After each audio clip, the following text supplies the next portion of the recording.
अस्सलाम वालेकुम बच्चों, कैसे हो सब आप। आज बारी आप लोगों के पास लेक्चर नंबर जो यूनिट 7 है उसकी। ठीक है, इस लेक्चर के अंदर आप लोग सीखोगे कि आप लोगों के पास फोटोकेमिकल स्मोक कैसे बनती है, हाइपर प्रोसेस क्या होता है, कांटेक्ट प्रोसेस क्या होता है, सल्फ्यूरिक एसिड जो आप लोग रोजाना देखते हो या आप लोगों ने पढ़े हैं रिएक्शन उसके, वो कैसे बनाया जाता है। ठीक है, तो ये टॉपिक बहुत इंटरेस्टिंग भी है और पेपर पॉइंट ऑफ व्यू से बहुत ज्यादा इंपॉर्टेंट भी है। ठीक है, तो आज हम लोग स्टार्ट लेंगे इस लेक्चर का। ठीक है, इसके अंदर आप लोगों के पास में पहले टॉपिक्स को डिस्कस करूंगा। पहले शुरू के जो कोर टॉपिक्स हैं, पहले 3 टॉपिक हैबर प्रोसेस तक, फिर उसके बाद उनके जितने भी क्वेश्चंस बन के आ सकते हैं शॉर्ट लॉन्ग सब बताऊंगा। ठीक है, फिर एमसीक्यूज भी मैं करवाऊंगा, लेकिन आप लोगों ने वीडियो कोई बीच में से स्किप नहीं करनी। ठीक है, तो पहला टॉपिक है आप लोगों के पास फोटोकेमिकल स्मोक का। ठीक है, फोटोकेमिकल स्मोक क्या होती है। देखो, आप लोगों ने धुंध का नाम वैसे सुना है ना, हाँ सुना होगा, जाहिर बात है। अब ये वो स्मोक होती है जो कि आप लोगों के पास सनलाइट की मदद से बनती है। देखो, इसका लफ्ज है यहाँ पे लिखा है फोटोकेमिकल स्मोक, 3 लफ्ज। ठीक है, फोटो किसको बोलते हैं, लाइट को। फोटो किसको बोला जाता है, लाइट को। ये वो स्मोक होती है जो कि सनलाइट की मदद से बनती है। अब बनती कैसे है, इसको बनाया कैसे जाता है, क्या चीजें रिक्वायर्ड होती हैं, वो चलते हैं। ठीक है, अब पहले इसका कलर देख लेते हैं। ये कलर होता है ब्राउनिश। ठीक है, इसका कौन सा कलर होता है, ब्राउनिश कलर होता है। ठीक है, आप लोगों को पता जब एमसीक्यूज में आ जाए कि फोटोकेमिकल स्मोक का कौन सा कलर होता है, तो पता होना चाहिए इसका ब्राउनिश कलर होता है। ठीक है, ब्राउनिश कलर होने के बाद अब यहां पे मैंने कहा था कि सनलाइट की मदद से बनती है, क्योंकि फोटो का मतलब क्या होता है। देखो, फोटो का मतलब होता है लाइट, केमिकल्स का मतलब रिएक्शन, जैसे केमिकल रिएक्शन जो कि सनलाइट की मदद से हो रहे हैं। ठीक है, अब वो कौन से रिएक्शन होते हैं, वो कौन सी स्मोक होती है, कैसे बनती है। देखें, ये जब ब्राउनिश कलर कैसे बनेगा, ये बनेगा आप लोगों के पास तब जब भी सनलाइट, जब भी आप लोगों के पास सनलाइट अटैक करेगी या उसकी किन के ऊपर पड़ेगी, इन 3 चीजों के ऊपर। पहला NO नाइट्रोजन मोनोऑक्साइड या NO2 डाइऑक्साइड प्लस हाइड्रोकार्बन। तो ये 3 चीजें आपस में जब मिलती हैं, ठीक है, ये जब 2 चीजें मिलेंगी in the presence of sunlight, यानी सनलाइट की मौजूदगी में या सनलाइट इनके ऊपर पड़ेगी, तो आप लोगों के पास क्या चीज बनेगी, एक फोटोकेमिकल स्मोक बनेगी, एक ऐसी धुंध, ऐसी हवा बनेगी जो जिसका बहुत ज्यादा नुकसान होता है। ठीक है, जिसका बहुत ज्यादा नुकसान होता है। यहाँ पे मैं एक चीज ऐसी भी सिखाने वाला हूँ जो आप लोगों के लिए बड़ी इंपॉर्टेंट है, जिस तरह ओजोन लेयर। आप लोग पहले पढ़ते हैं ना, ओजोन लेयर आप लोगों के पास 30 किलोमीटर की हाइट पे मौजूद होती है। भाई वो तो हमारे लिए इंपॉर्टेंट है, लेकिन एक ओजोन लेयर हमारी अर्थ के करीब, बहुत करीब बनती है, हमारे एनवायरमेंट के अंदर पहली लेयर के अंदर बनती है, जो कि हमारे लिए बहुत ज्यादा नुकसानदेह और अस्थमा जैसी बीमारियां हमें काज हो सकती हैं। ठीक है, तो मेन काजेस की बात करेंगे कि मेन वजूहात क्या हैं जिनकी वजह से फोटोकेमिकल स्मोक बनती है। तो वो 3 काजेस हैं, 3 चीजें हैं। वो कौन कौन सी है, पहला होता है नाइट्रोजन मोनोऑक्साइड और नाइट्रोजन डाइऑक्साइड। ठीक है, अब सेकंड आप लोगों के पास होते हैं हाइड्रोकार्बन। ठीक है, ये हाइड्रोकार्बन अनबर्न हाइड्रोकार्बन होते हैं। ठीक है, जो कि अभी हम लोगों ने इस्तेमाल, मतलब कि वेपर्स की फॉर्म में मौजूद है, जिनको अभी तक हम लोगों ने कंबस्शन इनकी नहीं की, इनको यूज अभी नहीं किया। जिस तरह आप लोग पेट्रोल रोजाना डलवाते हो, फिर उसकी थोड़ी जगह ऐसी रह जाती है, गिर जाता है, वो हवा के अंदर वेपर बन के चला जाता है, ये वो वाला हाइड्रोकार्बन होता है। उसके बाद आप लोगों के पास सनलाइट, मोस्ट इंपॉर्टेंट चीज। ठीक है, सनलाइट, इस चीज को नहीं भूलना। अच्छा, अगर ये भूल गए तो ये पूरा प्रोसेस गलत हो जाएगा। सनलाइट मोस्ट इंपॉर्टेंट है, इसका नाम नहीं आप लोगों को पता चल जाए कि सनलाइट के बगैर नहीं हो सकता। ठीक है, अब आ जाते हैं formation of photochemical smoke. Photochemical smoke का बेसिकली नाम क्या होता है, इसको बोला जाता है पैन। क्या बोला जाता है, पैन। पैन क्या चीज होती है, इसकी शॉर्ट फॉर्म मैंने बताई है पैन, लेकिन इसकी एब्रीविएशन होती है पर ऑक्सी एसाइल नाइट्रेट। ठीक है, पर ऑक्सी एसाइल नाइट्रेट, एमसीक्यूज के तौर पर याद कर लो कि पैन क्या फुल फॉर्म क्या है, पर ऑक्सी एसाइल नाइट्रेट बोला जाता है इसको। ये बहुत इंपॉर्टेंट है, यही पैन ही आप लोगों के पास फोटोकेमिकल स्मोक पर बनता है, फोटोकेमिकल स्मोक कहलाता है। इसको बनाने का तरीका हम लोग अभी सीखेंगे। ठीक है, पहला तरीका मैंने इसको, देखो जो मुश्किल है, डायरेक्ट आप लोगों को मैं करवा देता तो बड़ा मुश्किल हो जाता, आप लोगों को समझ नहीं आती, इसलिए मैंने इसको आसान वे में करवाने के लिए 6 स्टेप्स में डिवाइड कर दिया। कितने में, 6 में, तो अभी आप लोगों को समझ आ जाएगी। पहली चीज NO2। अब देखो, NO क्या है, नाइट्रोजन मोनोऑक्साइड। इमिलियन का मतलब होता है निकलना। ठीक है, तो नाइट्रोजन मोनोऑक्साइड कहां से निकलती है, व्हीकल से। आप लोगों के पास वो जगह जहां पे गाड़ियां ज्यादा चलती हैं, वो जगह जहां पे गाड़ियां ज्यादा होती हैं, वहां पोल्यूशन भी ज्यादा होती है, वहां पे यहाँ ये इस गैस का बनना कॉमन है। ठीक है, तो ये गैस उन इलाकों में ज्यादा होगी। अब बात ये आती है कि ये जो स्मोक है कहां पे ज्यादा बन सकती है। याद रखना, ये उन इलाकों में ज्यादा बन सकती है जहां पे पोल्यूशन ज्यादा होती है। सेकंड, जहां पे सनलाइट ज्यादा होती है, मतलब जहां पे गर्मी ज्यादा होती है। ठंडे इलाकों में इसके चांसेस कम हो जाते हैं, क्योंकि वहां सनलाइट कम हो जाती है। ठीक है, अब आ जाते हैं आप लोगों के पास व्हीकल्स की। बात कर रहे थे कि व्हीकल्स में जो धुआं निकलता है, इंडस्ट्री से जो धुआं निकलता है, वहां पे नाइट्रोजन मोनोऑक्साइड निकल रही होती है। ये नाइट्रोजन मोनोऑक्साइड हवा में शामिल होती है। हवा में आप लोगों के पास 21% ऑक्सीजन मौजूद है। ये उस ऑक्सीजन के साथ कंबाइन होकर नाइट्रोजन डाइऑक्साइड बना देती है। क्या चीज बना देती है? नाइट्रोजन डाइऑक्साइड की फॉर्मेशन कर देती है। तो हमारे पास पहला स्टेप होता है नाइट्रोजन डाइऑक्साइड का बनना। अब नाइट्रोजन डाइऑक्साइड बना ली, अब इसी को ही तोड़ दो, अब इसी को ही तोड़ दो। सेकंड स्टेप है नाइट्रोजन डाइऑक्साइड, पहला बनाओ नाइट्रोजन डाइऑक्साइड, सेकंड उसी को ही नाइट्रोजन डाइऑक्साइड को तोड़ दो। अब तोड़ने के लिए कौन सा स्टेप इस्तेमाल करेंगे? फोटोलाइसिस का। देखो ये दो लफ्ज है, एक फोटो और एक लाइसिस है। फोटो का मतलब होता है सनलाइट, अभी ऊपर पढ़ाया, और लाइसिस का मतलब होता है ब्रेक डाउन। ठीक है, तो यहां पे किस चीज की ब्रेक डाउन हम लोग करेंगे? यहां पे हम लोग ब्रेक डाउन करेंगे NO2 की। किसकी ब्रेक डाउन करेंगे? NO2 की। अब NO2 की ब्रेक डाउन होगी कैसे? देखना, अभी मैं रिएक्शंस करवाता हूं। NO2, इसके ऊपर हम लोगों ने ये लाइट डाली, ये मैंने साइन डाला है ना, इसको आप लोग समझ लो सनलाइट है। ठीक है, हम लोगों ने NO2 के ऊपर सनलाइट डाली। सनलाइट डालने की वजह से ये मोनोऑक्साइड में कन्वर्ट हो गया और इसके साथ एक नेसेंट यानी कि एटॉमिक ऑक्सीजन अलग हो गया। इसका नाम है एटॉमिक ऑक्सीजन। ठीक है, सिंगल जो एटॉमिक ऑक्सीजन मैंने बोला ना, ये आप लोगों के पास एक एटम है, मॉलिक्यूल की फॉर्म में नहीं है। O2 की फॉर्म में होता तो ये मॉलिक्यूल होता। ये बहुत ज्यादा रिएक्टिव है क्योंकि इसके पास आउटर मोस्ट कंप्लीट नहीं है। तो अब ये किसी के साथ भी रिएक्शन करके अपने आप को स्टेबल बनाने की कोशिश करेगा। तो ये स्टेबल किस या रिएक्शन किसके साथ करेगा? नाइट्रोजन से तो अलग हो गया। अब हमारे पास नाइट्रोजन के बाद वो कौन सी गैस है जो एनवायरमेंट में सबसे ज्यादा होती है? वो होती है ऑक्सीजन। ठीक है, क्योंकि नाइट्रोजन पहले नंबर पे आती है, दूसरे नंबर पे आती है ऑक्सीजन। तो ये नेसेंट ऑक्सीजन या आप लोग बोले एटॉमिक ऑक्सीजन कंबाइन होती है किसके साथ? ऑक्सीजन मॉलिक्यूल के साथ। तो ऑक्सीजन मॉलिक्यूल के साथ कंबाइन होने की वजह से आप लोगों के पास O3 बनाती है। O3 को हम लोग ओजोन का नाम देते हैं। ठीक है, ये ओजोन अब जो बनी है, ये नहीं समझ लेना कि ये ओजोन अभी हमारे पास स्ट्रेटोस्फीयर के अंदर बनी है, नहीं, ये ओजोन हमारे पास जमीन की पहली लेयर ट्रोपोस्फीयर के अंदर बनी है, जो कि बहुत ज्यादा नुकसानदेह है। इस ओजोन का बनना हमारे लिए बहुत हार्मफुल है। ठीक है, ये हमारे लिए फायदेमंद नहीं है, क्योंकि आप लोग पढ़ते हैं ना, ओजोन हमारे लिए यूजफुल है भाई, अल्ट्रावायलेट रेडिएशन को जमीन तक नहीं पहुंचने देती, सही पड़ा है। लेकिन वो वाली ओजोन है जो स्ट्रेटोस्फीयर के अंदर 30 किलोमीटर की हाइट पे मौजूद है। लेकिन ये वो ओजोन है जो आप लोगों के पास ट्रोपोस्फीयर यानी कि एटमॉस्फेयर की पहली लेयर के अंदर मौजूद है, जो कि बहुत ज्यादा नुकसानदेह होती है। ठीक है, इसकी बहुत ज्यादा पंजेंट स्मेल होती है, बहुत गंदी स्मेल होती है। ठीक है, ये ओजोन आप लोगों ने यहाँ पे बना ली। ठीक है, ये ओजोन का बनना कॉमन है, लेकिन हम लोगों के टॉपिक में ये ओजोन लेयर का बनना है नहीं है। ठीक है, लेकिन आप लोगों को समझाना जरूरी था कि ये ओजोन बनती है यहाँ पे। लेकिन हमारा मेन टॉपिक है पर ऑक्सीडाइल नाइट्रेट को बनाना। अब यही आप लोग क्या करेंगे नेक्स्ट, चौथा स्टेप, ये जो नेसेंट जो आप लोगों ने पढ़ा था, या एटॉमिक ऑक्सीजन बनाया था, ये सारा का सारा यूज नहीं हो सकता। बाकी जो चीज बची होती है वो होते हैं हाइड्रोकार्बन्स। ठीक है, ये अनहाइड्रोकार्बन के साथ रिएक्शन कर जाता है। ये अपने आप को स्टेबल करने के लिए ये किन के साथ रिएक्शन कर जाता है? जो वेपर्स की फॉर्म में हाइड्रोकार्बन मौजूद है आप लोगों के एटमॉस्फेयर के अंदर, उनके साथ रिएक्शन करेगा। देखो मैं रिएक्शन करके बताता हूं। ये आप लोगों के पास नेक्सेंट हो गया, और दूसरी चीज आप लोगों के पास आ गई हाइड्रोकार्बन। ये हाइड्रोकार्बन के साथ मिलके, ठीक है, ये हाइड्रोकार्बन के साथ मिलकर सारे के सारे रिएक्शन सनलाइट की मौजूदगी में होते हैं। ठीक है, किसकी मौजूदगी में? सनलाइट की मौजूदगी में। तो ये आप लोगों के पास फ्री रेडिकल की फॉर्मेशन करता है। ठीक है, RCO फ्री रेडिकल की फॉर्मेशन करेगा। ठीक है, समझ आ गई इस चीज की। अब ये फ्री रेडिकल तो हमारे पास बन गया। हम लोगों ने ये फ्री रेडिकल का हमें पता कैसे चला कि ये फ्री रेडिकल है?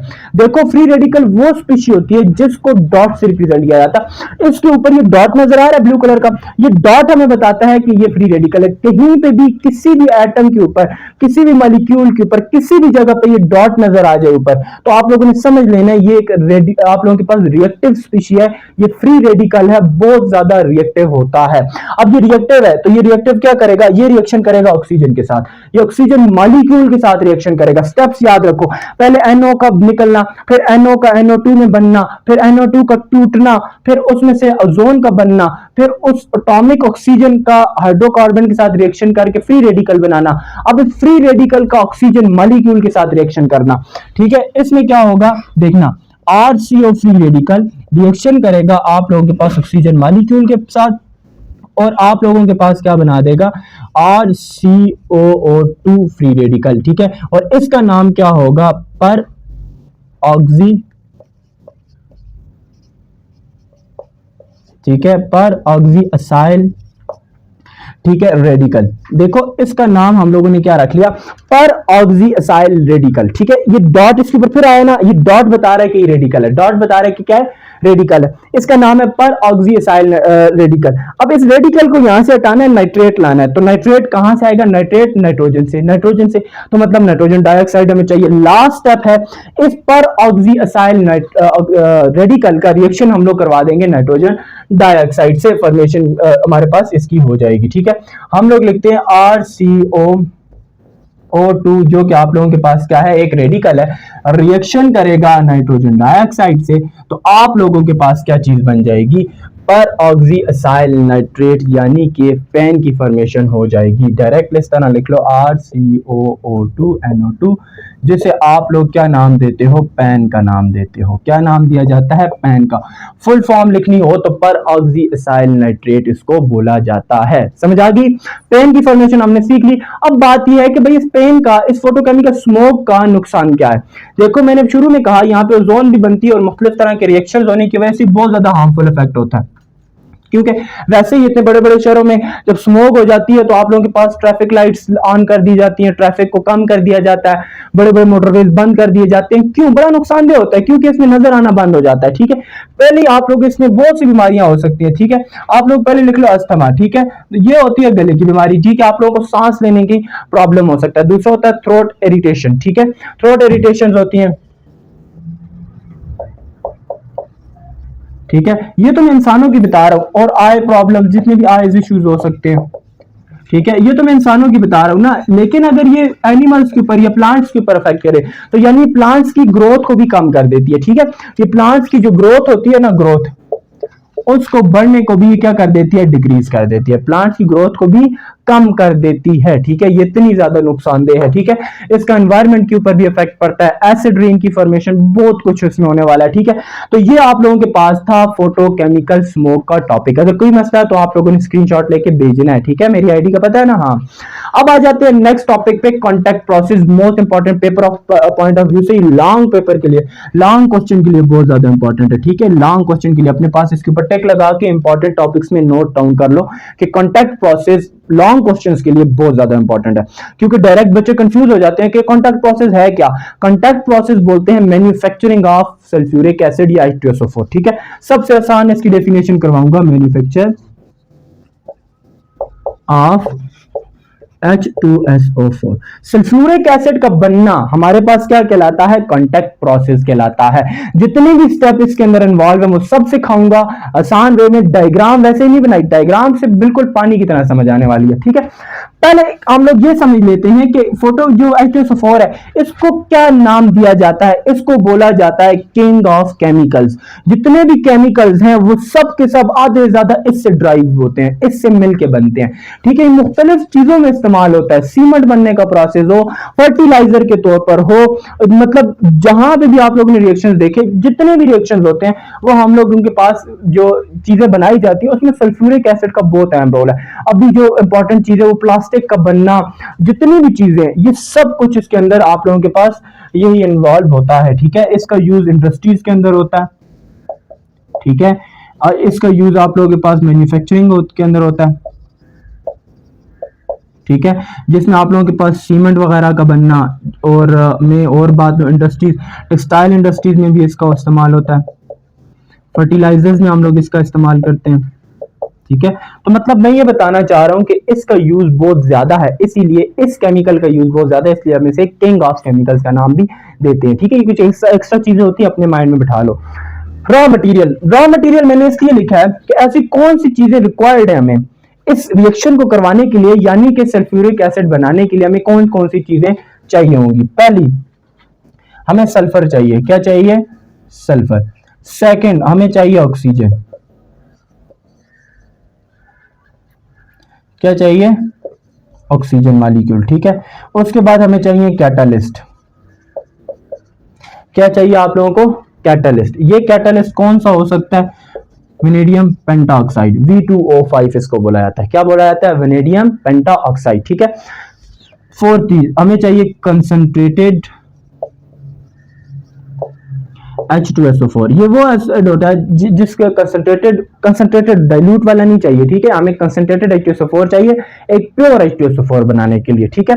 अब इसके साथ जो कंडीशंस है वो मैं यहाँ समझा देता हूँ कि कौन कौन सी कंडीशन रिक्वायर्ड होती है, कितना टेम्परेचर 450 सेल्सियस कितना टेम्परेचर आप लोगों ने देना है, आप लोगों के पास कितना आप लोगों के पास प्रेशर होना चाहिए, वो आगे सीखते हैं, ठीक है। इसको स्टेप्स, इसको भी मैंने स्टेप्स में डिवाइड कर लिया, इसके मैंने टोटल बनाया 5 स्टेप्स, ठीक है। इतने कितने बनाए 5, इन 5 को देखो, जो पहला स्टेप है ना वो दूसरे में भी यूज होता है, दूसरा तीसरे में यूज होता है, स्टेप वाइज सीखोगे बहुत आसान बनेगा, ठीक है।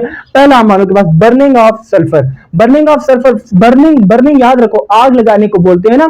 अब याद रखो कि आग हमेशा ऑक्सीजन की मौजूदगी में लगाई जाती है, तो मतलब सल्फर को हम लोग आग लगाएंगे किसकी मौजूदगी में, ऑक्सीजन की मौजूदगी में। तो लगाते हैं भाई इसको S+O2, तो लगाएंगे तो हमारे पास सल्फर डाइऑक्साइड बनेगी, बनेगी कि नहीं बनेगी, बन गई ना हमारे पास सल्फर डाइऑक्साइड। सेकंड है purification of gases SO2, SO2 यहाँ पे देखो जब हम लोग आग लगाते हैं ना उसमें मुख्तलिफ तरह के पार्टिकल्स भी बनते हैं, डस्ट पार्टिकल्स भी उसके अंदर होते हैं, राख भी होती है, वो चीजें भी तो आग लगाने से बनती है ना। अब उन्हें वहां से प्योरीफाई करना है, निकालना है, रिमूव करना है, ठीक है। तो यहां से हम लोग SO2 को सिर्फ आगे भेजेंगे, सिर्फ SO2 को, बाकी जितनी भी चीजें हैं उनको रिमूव करेंगे। अब रिमूव किनको किया जाएगा, वो कौन सी चीजें हो सकती हैं, वो डस्ट पार्टिकल्स हो सकते हैं, ठीक है, मुख्तलिफ तरह के जितने भी वेस्ट हो सकते हैं इसके साथ, हर चीज को, या एक्स्ट्रा गैसेस जो भी इसके साथ आ सकती हैं उन सबको यहां से रिमूव करना है, जो भी एक्स्ट्रा गैसेस इसके अलावा हो, ठीक है, इनको क्या कर देना है, रिमूव कर देना। अब रिमूव कर दिया, अब SO2 को नेक्स्ट चैम्बर में भेज देंगे, उस चैम्बर का नाम होता है कैटालिटिक चैम्बर। कैटालिस्टिक चैम्बर इसलिए बोला जाता है उसमें कैटालिस्ट का इस्तेमाल किया जाता है, ठीक है। अब क्या चीजें, क्या अब उसमें होगा क्या, उसमें हम लोग SO2 को SO3 में कन्वर्ट करेंगे। देखना, इस SO2 को दोबारा ऑक्सीजन के साथ रिएक्शन करवाएंगे और SO3 बनाएंगे। क्या बनाएंगे, SO3। सीखिए रिएक्शन कितना आसान है, SO2 को ऑक्सीजन के साथ रिएक्शन करके हम लोग SO3 बनाएंगे, ठीक है। आप लोग इसको बैलेंस कर लीजिएगा, SO3 बनाएंगे, सल्फर ट्राइऑक्साइड इसका नाम होता है। पहले में सल्फर डाइऑक्साइड बनाई, सेकंड स्टेप में सल्फर ट्राइऑक्साइड करवाई, सिंपल एक ऑक्सीजन मॉलिक्यूल ऐड करवाया। अब मैंने क्या कहा, कौन सी कंडीशन रिक्वायर्ड होती है, इसके लिए हमें चाहिए 2 atm प्रेशर। कितना चाहिए, 2 atm प्रेशर, ठीक है। प्रेशर ज्यादा करोगे, जितना ज्यादा करते जाओगे उतना ज्यादा अच्छे से गैसेस मिक्स होंगी, क्योंकि गैसेस के ऊपर प्रेशर का डायरेक्ट रिलेशन होता है, जितना ज्यादा प्रेशर उतना तेज रिएक्शन होता है, ठीक है। अब इसमें अंदर टेम्परेचर कितना देना है, 450 सेल्सियस टेम्परेचर आप लोगों ने देना है, ठीक है। मतलब कि कितना ज्यादा टेम्परेचर की मैं बात कर रहा हूं कि कितना हाई टेम्परेचर आप लोगों ने इसको देना है। थर्ड चीज कैटालिस्ट, वो कौन सा कैटालिस्ट है वो अभी मैंने आप लोगों को बताया, वो होगा वेनेडियम पेंटा ऑक्साइड होगा, ठीक है। ये आप लोगों ने कैटालिस्ट इस्तेमाल कर लेना, ठीक है। इससे हमारे पास क्या चीज बन गई, SO3। अब SO3 को अगले चैम्बर में भेजते हैं। अब SO3 नेक्स्ट चैम्बर में आ गया, formation of oleum. Next chamber में होगा ओलियम के साथ रिएक्शन, ओलियम का बनना। ओलियम के बनने का क्या मतलब है, हम लोग ऐड करवाएंगे, खुद से ऐड करवाएंगे, ऐड कंसंट्रेटेड H2SO4। हम लोग यहाँ पे H2SO4 कंसंट्रेटेड फॉर्म में ऐड करवाएंगे, यानी कि अब SO3 पहुंच गई है, उसके ऊपर कंसंट्रेटेड H2SO4 डाला है, अब वो वहां से प्योर फॉर्म में ओलियम बनेगा।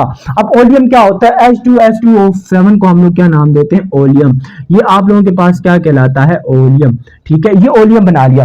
अब नेक्स्ट स्टेप में इस ओलियम की डाइल्यूशन करवानी है। डाइल्यूशन कैसे होती है, जब भी वाटर को ऐड करवा तो चीज डाइल्यूट हो जाती है, तो मतलब कि हम लोग इस ओलियम को रिएक्शन करवाएंगे वाटर के साथ, ताकि हमारे पास सल्फ्यूरिक एसिड बन सके, ठीक है, प्योर सल्फ्यूरिक एसिड बन सके।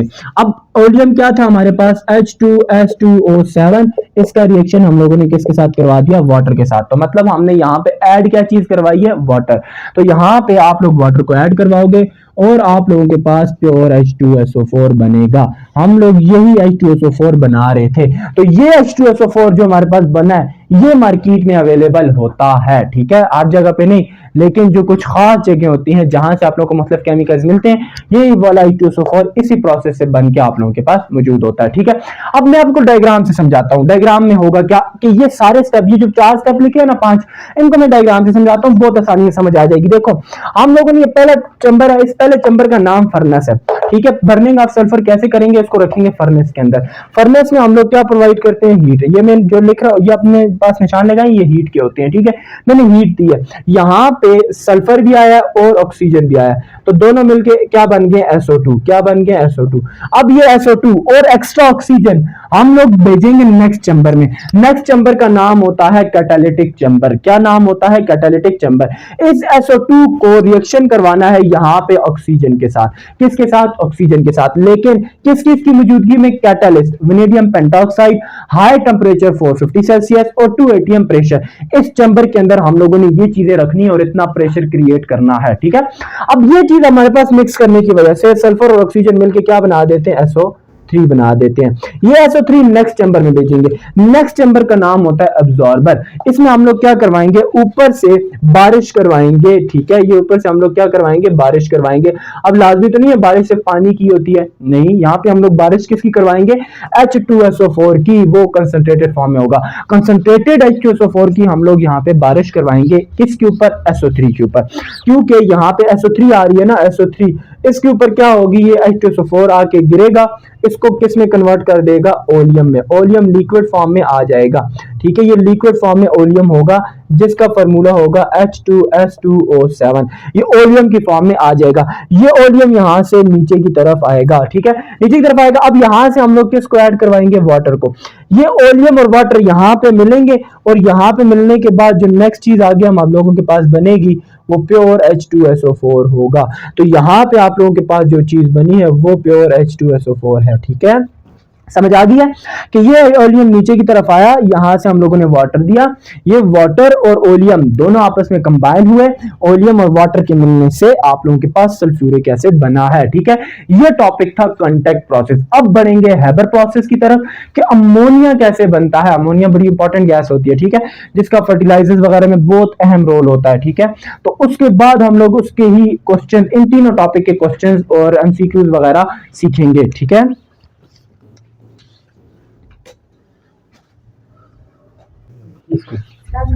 अब बारी आप लोगों के पास टॉपिक नेक्स्ट ही हैबर प्रोसेस की, ठीक है। इस हैबर प्रोसेस को भी मैं सिखाऊंगा। इसके साथ जितने भी कंसेप्चुअल क्वेश्चन मैंने लिखे हैं और टेस्ट और MCQs पास पेपर क्वेश्चंस भी हैं, ये पिछले दो टॉपिक के साथ भी लिंक कर रहे हैं, ठीक है। जो पहले दो टॉपिक फोटोकेमिकल स्मोक और हमने कॉन्टैक्ट प्रोसेस पढ़ा है ना, उसकी जगह नहीं थी, तो मैंने उनके भी क्वेश्चंस आप लोगों के पास इसी के साथ ऐड कर दिए, ठीक है।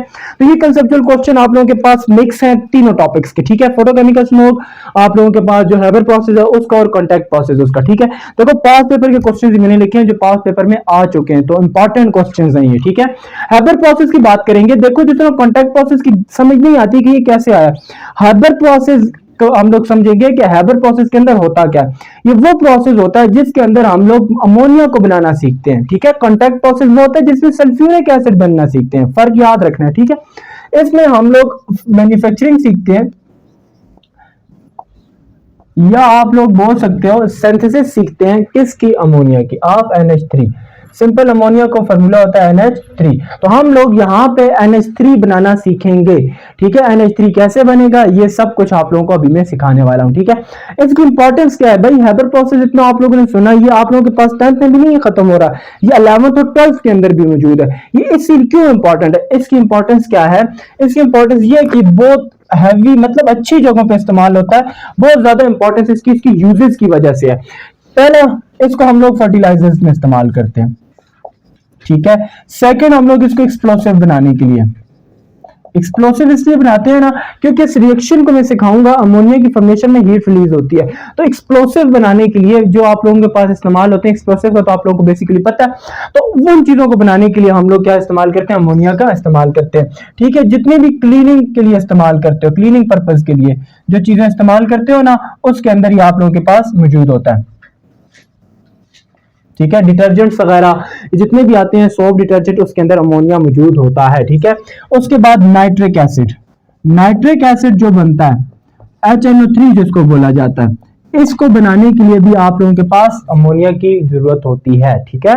तो ये आप लोगों के पास आती है इसकी इंपॉर्टेंस। तो इन इंपॉर्टेंस की वजह से हम लोग इसको बहुत ही इंपॉर्टेंस देते हैं, क्योंकि ये बहुत ज्यादा यूज होने वाला चीज है या यूज होने वाली गैस होती है, ठीक है।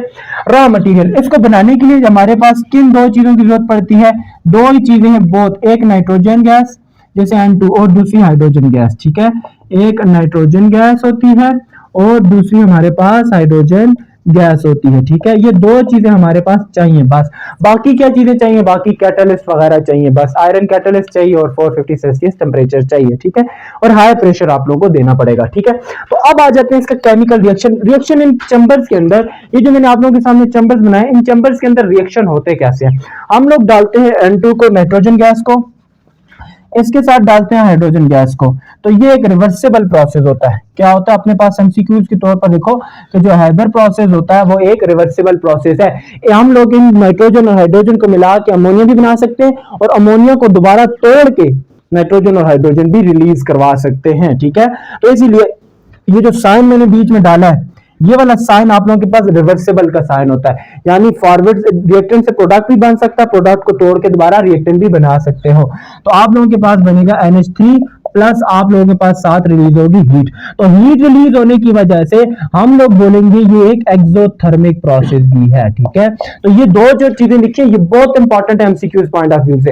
हैबर प्रोसेस कौन सा प्रोसेस है भाई, ये एक रिवर्सिबल प्रोसेस भी है, और अगर आप लोगों से पूछा जाए ये एंडोथर्मिक है कि एक्सोथर्मिक है, तो ये भी साथ लिखना है कि ये एक्सोथर्मिक प्रोसेस है। देखो ये छोटी छोटी चीजें बड़ी इंपॉर्टेंट होती हैं, आप लोगों को डायरेक्ट रिएक्शन से समझना चाहिए, क्योंकि बाकी टीचर इस तरीके से सामने नोट डाउन करवा के चले जाते हैं, नहीं पता होता उनको, ठीक है। ये जो बीच में चीजें लिखी हुई है ना कि हैबर प्रोसेस कौन सा प्रोसेस, रिवर्सिबल है कि रिवर्सिबल है, रिवर्सिबल है। सेकंड, ये एंडोथर्मिक होता है कि एक्सोथर्मिक होता है, मैंने साथ लिखा है कि हीट रिलीज होती है, इसका मतलब है कि हीट रिलीजिंग प्रोसेस एक्सोथर्मिक होता है, हीट रिक्वायर्ड प्रोसेस एंडोथर्मिक होता है, ठीक है। तो यहां पे आप लोगों ने ये चीज सीख ली, इसको बैलेंस कर लेते हैं, ठीक है। तो ये आ गया आप लोगों के पास बैलेंस होके। 3 हाइड्रोजन के मॉलिक्यूल चाहिए, एक नाइट्रोजन का, तो हमारे पास 3 मोल ऑफ किसके बनते हैं, 3 मोल ऑफ NH3 बनते हैं, ठीक है। 2 mole of hydrogen, 3 mole of hydrogen से और 1 मोल ऑफ नाइट्रोजन के मिलने से 3 मोल ऑफ अमोनिया के बनते हैं, ठीक है। अब आ जाते हैं मिक्सिंग चैम्बर। अब मैं स्टेप समझाता हूं कि इन कौन से स्टेप्स में कितने चैम्बर्स होते हैं। बेसिकली 3 चैम्बर, 3-4 चैम्बर्स हैं, ठीक है। इन चैम्बर्स का मतलब होता है ये 3 रूम्स हैं, इन रूम्स के अंदर होगा क्या, इनके अंदर क्या मामलात होने वाले हैं। मिक्सिंग चैम्बर, मिक्सिंग चैम्बर में हम लोग N2 और H2 को मिक्स करते हैं। क्या करते हैं, मिक्स करते हैं, लेकिन ये मिक्सिंग स्पेसिफिक रेशो के साथ होती है कि कितना मोल हाइड्रोजन के मिक्स करने और कितने मोल आप लोगों ने नाइट्रोजन के मिक्स करने हैं। तो इनकी रेशो होती है 1:3। इसमें हम लोग मिक्स करते हैं 3 मोल ऑफ हाइड्रोजन और 1 mole of nitrogen, 1 mole nitrogen का और 3 मोल हाइड्रोजन के, इनको यहां पे मिक्स किया जाता है। क्या किया जाता है, मिक्स किया जाता है, ठीक है। अब नेक्स्ट आता है कंप्रेशन चैम्बर। कंप्रेशन का नाम से पता चले इधर कंप्रेस करना है, चीजों को हाई प्रेशर दिया जाता है। तो यहां पे आप लोग क्या करोगे, 200 से 500 तक आप लोगों के पास क्या होगा, ATM प्रेशर देना है। इतना हाई प्रेशर हमारे ऊपर जो अभी प्रेशर लग रहा है वो 1 ATM है। जितना प्रेशर हमारे ऊपर अभी महसूस हो रहा है उसको 500 गुना ज्यादा कर लो, इतना प्रेशर यहां पे देंगे। इस प्रेशर देने का मतलब क्या है, क्यों दिया जाता है, ताकि हम लोग यील्ड को ज्यादा कर सकें, टू इंक्रीज यील्ड। आप भी सोच रहे होंगे सर इतने मुश्किल लफ्ज इस्तेमाल कर रहे हैं, यील्ड क्या होती है। यील्ड बोलते हैं प्रोडक्ट को, मतलब कि NH3 की प्रोडक्शन को ज्यादा कर सकें। सिंपल लफ्ज आप लोगों को समझा देता हूं, NH3 को ज्यादा कर दें, इसकी प्रोडक्शन ज्यादा बने, हमारे पास NH3 की तादाद ज्यादा हो जाए, उसको बोलते हैं यील्ड का ज्यादा होना। यील्ड असल में प्रोडक्ट को बोला जाता है, ठीक है। इतना हाई टेम्परेचर उस प्रोडक्ट को ज्यादा करने के लिए दिया जाता है। कैटालिटिक चैम्बर, अब हाई प्रेशर दे के नेक्स्ट भेजेंगे इन गैसेस को, किसके अंदर भेजा जाएगा, इन गैसेस को हाई प्रेशर दे के नेक्स्ट चैम्बर कैटालिटिक चैम्बर के अंदर आएंगे। यहाँ पे एक चैम्बर में बनाना छोटा सा होता है, वो उसका काम होता है कंप्रेसर का, वो गैसेस को कंप्रेस करके आगे भेजता है। अब वहां पे कैटालिस्ट मौजूद है, इसको कैटालिस्टिक चैम्बर इसके कैटालिस्ट की वजह से बोलते हैं। यहाँ पे जो कैटालिस्ट इस्तेमाल होगा उसे बोलते हैं आयरन। आयरन का जो नाम है वो होता है फेरम से निकला है, इसीलिए हम लोग इसको डिनोट करते हैं Fe से, ठीक है। ये याद रखना, आयरन को IR से डिनोट नहीं करने पड़ जाना। बच्चे गलत कर देते हैं, आयरन को IR लिखने पड़ जाते हैं, I लिखने पड़ जाते हैं, नहीं, उसको फेरम एक लैटिन नेम है, इसको Fe से डिनोट किया जाता है। और इसके अंदर जो आप लोगों ने टेम्परेचर देना है वो हाई टेम्परेचर होगा, वो टेम्परेचर आप लोगों के पास 450 सेल्सियस तक हो सकता है, ठीक है। हाई टेम्परेचर दोगे तो आप लोगों के पास ये जो गैसेस कंप्रेस फॉर्म में आई हैं ये दो गैसेस जो आप लोगों के पास कंप्रेस फॉर्म में आई, यहाँ पे आप लोग बोलेंगे यहाँ पे भी रिएक्शन कर सकती थी, यहाँ पे रिएक्शन उन्होंने नहीं किया। क्यों नहीं किया? यहाँ पे प्रेशर, कैटालिस्ट, टेम्परेचर तीनों चीजें नहीं है, ना प्रेशर है, ना टेम्परेचर है, ना कैटालिस्ट है, इसीलिए ये रिएक्टिव नहीं है। क्योंकि इस तरह की गैसेस तो हवा में मौजूद है, नाइट्रोजन और हाइड्रोजन हवा में भी है। अमोनिया क्यों नहीं बन रहा? इसलिए नहीं बन रहा, वहां पे हाई प्रेशर नहीं है, हाई टेम्परेचर नहीं है, कैटालिस्ट मौजूद नहीं है, इस वजह से रिएक्शन हवा में नहीं हो रहा। ठीक है, ये इसको मिक्स करके, मिक्सचर है, मिक्सचर में केमिकल प्रॉपर्टीज नहीं होती, फिजिकल होती है ना, तो मतलब फिजिकली कंबाइन होकर नेक्स्ट भेजा है हमने यहाँ पे कंप्रेस फॉर्म में, फिर हाई टेम्परेचर देके यहाँ पे रिएक्शन करवाया है। ठीक है, तो वही जो केमिकल रिएक्शन मैंने अभी पीछे लिखा था, यही वाला रिएक्शन आप लोगों ने यहाँ पे लिखना है। ठीक है, इस रिएक्शन को आप लोग जब करवाओगे एक रिवर्सिबल प्रोसेस होगा, 2NH3 अमोनिया बनेगा और साथ में हीट भी रिलीज होगी। ठीक है, ये वाला काम कहाँ पे होता है? किस कैटलिस्ट चैम्बर में। यहाँ पे NH3 गैस फॉर्म में बनती है, ये किस फॉर्म में बनेगी? गैस फॉर्म में, क्योंकि हाई टेम्परेचर है ना, यहाँ पे हमने इतना ज्यादा टेम्परेचर दिया हुआ, ये गैस फॉर्म में बनेगी। अब ये कैटलिस्ट चैम्बर से मूव करके जाएगी कूलिंग चैम्बर के अंदर। ये कूलिंग चैम्बर या कंडेंसेशन चैम्बर क्या होता है? इसमें हम लोग कूलेंट का इस्तेमाल करते हैं। किसका इस्तेमाल करते हैं? Use of coolant. तो कूलेंट को यूज किया जाता है। इस कूलेंट को यूज करने का क्या मतलब होता है? इस NH3 को गैस फॉर्म से लिक्विड फॉर्म में कन्वर्ट करना, यानी कि NH3 जो आप लोगों के पास गैस फॉर्म में मौजूद है, इसको कन्वर्ट करना किसके अंदर? लिक्विड फॉर्म के अंदर। ठीक है, इसलिए हम लोग कूलेंट का इस्तेमाल करते हैं। ये कूलेंट क्या करता है? हीट को एब्जॉर्ब करता है और इसको गैस फॉर्म से लिक्विड फॉर्म में ले आता है। तो ये हमारे पास आ गया, NH3 लिक्विड फॉर्म में हमारे पास बन गई। ठीक है, अब कुछ रिसाइकलिंग चैम्बर। रिसाइकलिंग चैम्बर कौन सा होता है? ये जो ऊपर वाला बनाया हुआ है इसका नाम है रिसाइकलिंग चैम्बर। ठीक है, ये जो ऊपर से वापस गया हुआ है, ये वाला जो है ना, इसको बोला जाता है रिसाइकलिंग चैम्बर। ये जो अनयूज्ड गैसेस होती हैं उनको वापस भेजा जाता है, क्योंकि यहाँ पे तकरीबन 50 to 20% ही अमोनिया बनता है। कितने परसेंट अमोनिया बनता है? 15 to 20% अमोनिया यहाँ पे बनता है। बाकी नाइट्रोजन और हाइड्रोजन गैसेस कंबाइन नहीं हो सकती, वो अनयूज्ड फॉर्म में रह जाती हैं। ठीक है, वो अनयूज्ड जो गैसेस हैं, जो आप लोगों के पास कौन सी हो सकती हैं? H2 और N2, इनको दोबारा से रिवर्स किया जाता है, दोबारा से वापस भेजा जाता है कैटालिटिक चैम्बर के अंदर। तो यहां से देखो, इसको वापस भेजा जाएगा, यहां से कंप्रेसर से होकर दोबारा कैटालिस्ट में आएंगी और दोबारा से अमोनिया की फॉर्मेशन करेंगी। ठीक है, रिवर्स दोबारा भेजा जाएगा, इसको रीयूज किया जाएगा। तो मतलब कि इनको हम लोग रीयूज करेंगे। ठीक है, समझ आ गई इस चीज की। अब मैं आप लोगों को इधर से समझा देता हूं। पहले देखो, नाइट्रोजन और हाइड्रोजन हमने डाली है, यहाँ पे कंप्रेसर चैम्बर होता है, एक कंप्रेसर फॉर्म में होता है। ठीक है, मैं इसको बोल देता हूं कंप्रेसर। ठीक है, मैं बनाना भूल गया था, ये आप लोगों ने याद रखना है। ये कंप्रेसर क्या करता है? हाई यहाँ पे आप लोग प्रेशर इंक्रीज करते हो कि यहाँ पे तकरीबन 200 से 400 ATM प्रेशर दिया जाता है। तो इतना ज्यादा प्रेशर देने के बाद हम लोग इन गैसेस को आगे कैटालिटिक चैम्बर में भेज देते हैं।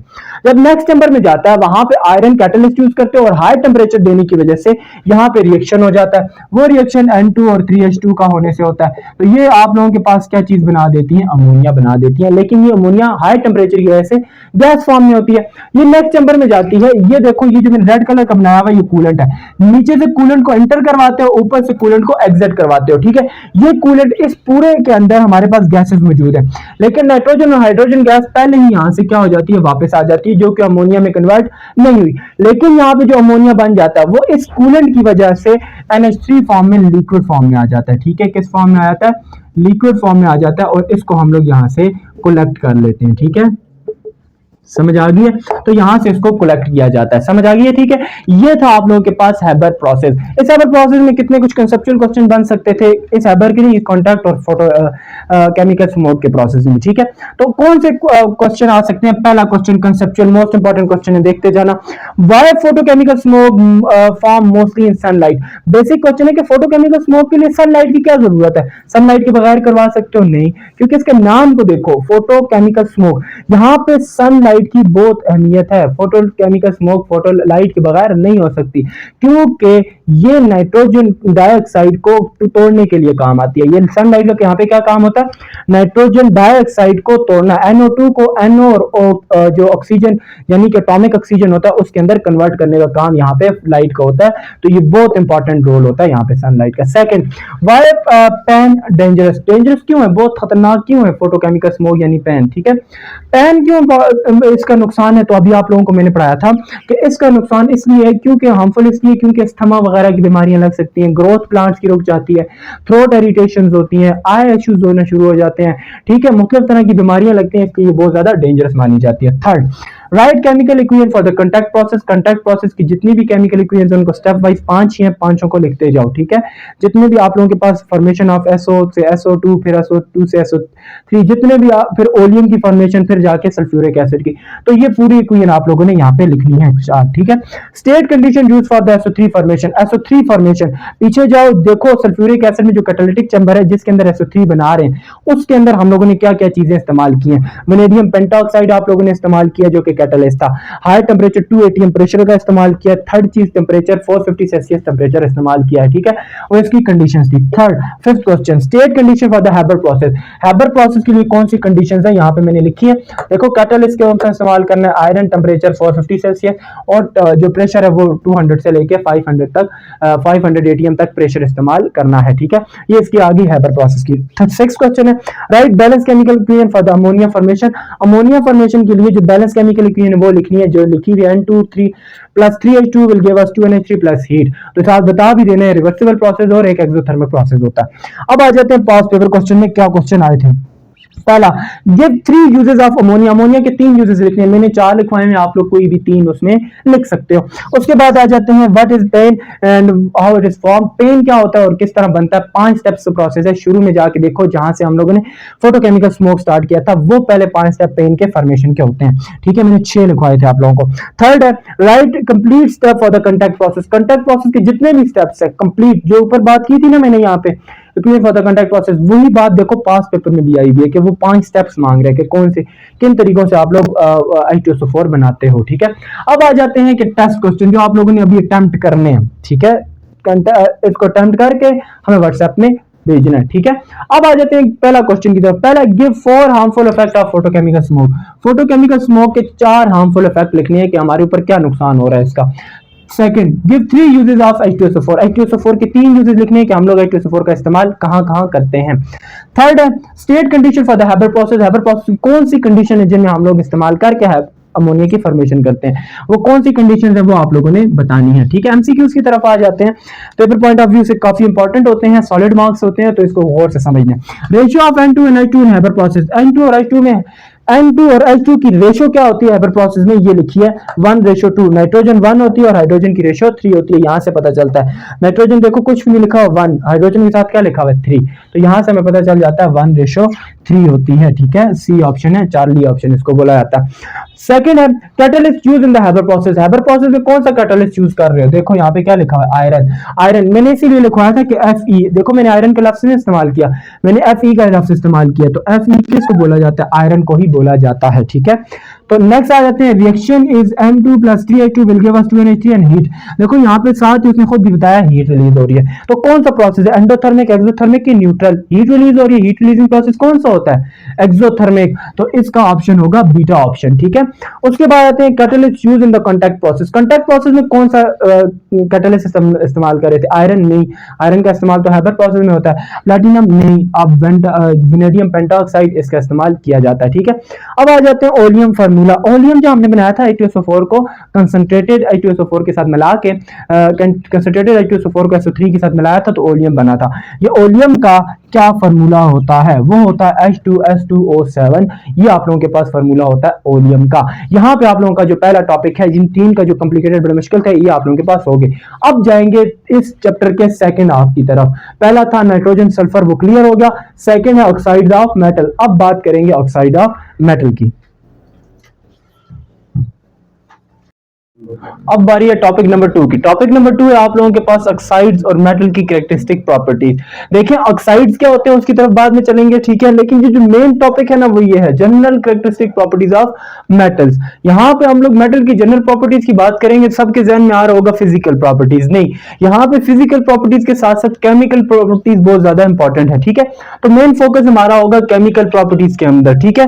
तो हम लोग क्या करेंगे, सबसे पहले बात करेंगे ऑक्साइड्स की। ऑक्साइड्स क्या होते हैं, ऑक्साइड्स आप लोगों के पास होते हैं बाइनरी कंपाउंड्स। क्या होते हैं, बाइनरी कंपाउंड्स इनको बोला जाता है, ठीक है। इसमें क्या होता है, कोई भी एक एलिमेंट होता है, एलिमेंट के साथ ऑक्सीजन का कंबाइन हो जाना। मतलब कि एलिमेंट के साथ अगर ऑक्सीजन जुड़ जाएगी उसको हम लोग ऑक्साइड्स का नाम देंगे।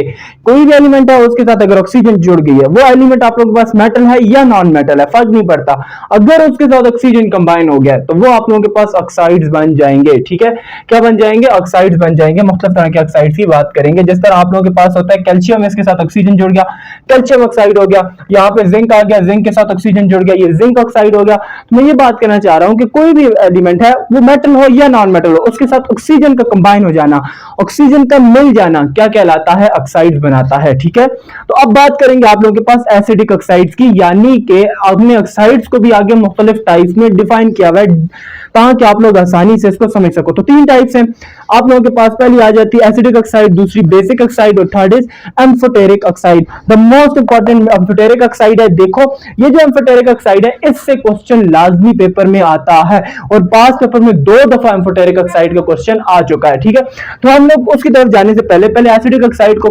पढ़ लेते हैं, शायद इस दफा पैटर्न चेंज हो जाए, शायद आप लोगों को एसिडिक ऑक्साइड पहले दे दी उसके अंदर, तो हम लोगों ने कोई भी चीज छोड़नी नहीं है। ठीक है, तो एसिडिक ऑक्साइड की बात करेंगे, ऐसे ऑक्साइड जिसमें ऑक्सीजन नॉन मेटल के साथ कंबाइन होता है। ठीक है, ये ऐसे ऑक्साइड्स होते हैं, ऑक्साइड्स ऑफ नॉन मेटल इनको बोला जाता है, ऑक्साइड्स ऑफ नॉन मेटल्स, इनको क्या बोला जाता है? Oxides of non metal. मतलब कि इसमें ऑक्सीजन कंबाइन होता है नॉन मेटल के साथ। किसके साथ? नॉन मेटल के साथ। ध्यान में रखो अपने, ऑक्सीजन किसके साथ कंबाइन हो रहा होता है? नॉन मेटल के साथ कंबाइन होता है। ठीक है, सेकेंड हम लोग बात करेंगे ये जो नॉन मेटल ऑक्साइड्स होते हैं, ठीक है, जो एसिडिक ऑक्साइड्स होते हैं, ये जो एसिडिक ऑक्साइड्स होते हैं इनका हमें पता कैसे चलता है?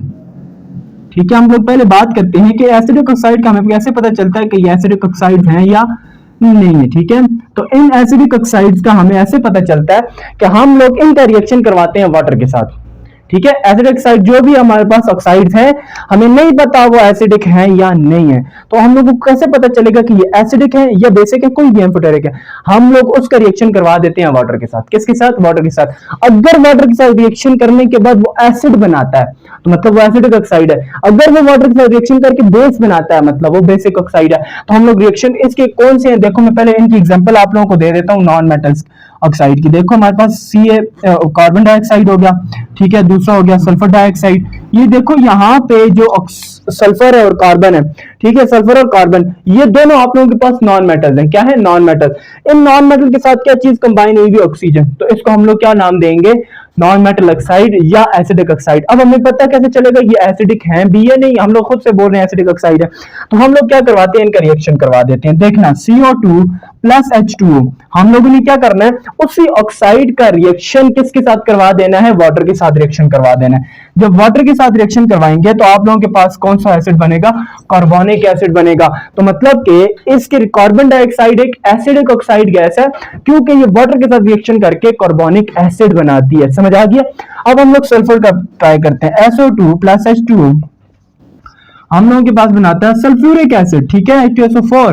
ठीक है, तो ये अब आप लोगों को मैं समझाना चाह रहा हूं कि जब भी कोई भी आप लोगों के पास नॉन मेटल ऑक्साइड है, अगर वो पानी के साथ रिएक्शन करता है वाटर के साथ और रिजल्ट में आप लोगों के पास कोई भी एसिड की फॉर्मेशन करता है, इसका मतलब है वो एक एसिडिक ऑक्साइड है। ठीक है, अब बात करेंगे आप लोगों के पास बेसिक ऑक्साइड की। देखो यहाँ पे हमने क्या कहा था? Oxide of non metal.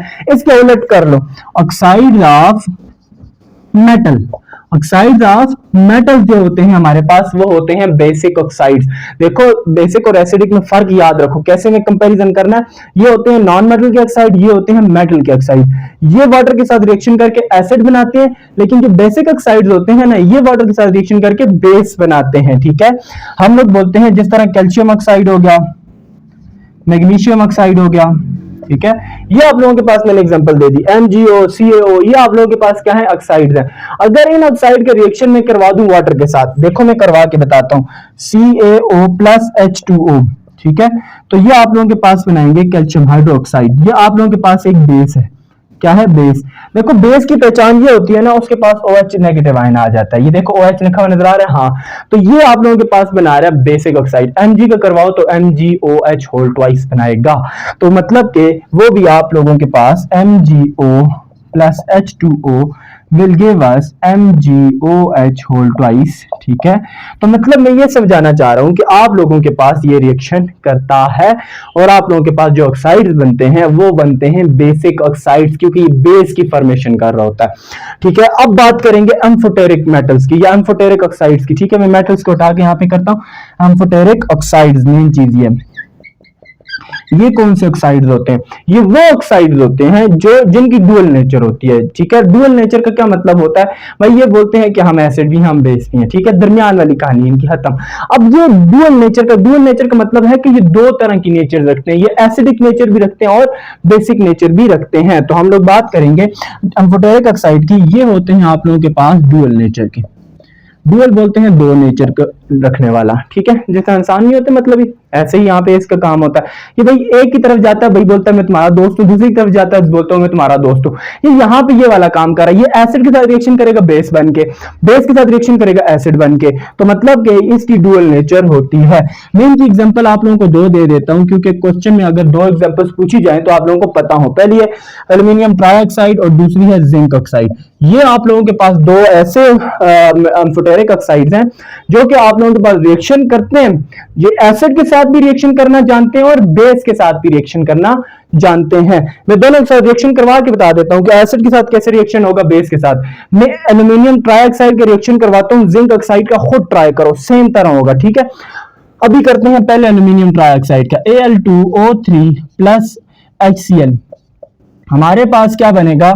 Aluminium chloride plus H2O, ठीक है। ये हमारे पास देखो, ये एल्यूमिनियम यहाँ पे बेस के तौर पे काम कर रहा है। देखो मैंने क्या कहा था, ये हमारे पास क्या है? एसिड। क्या है? एसिड।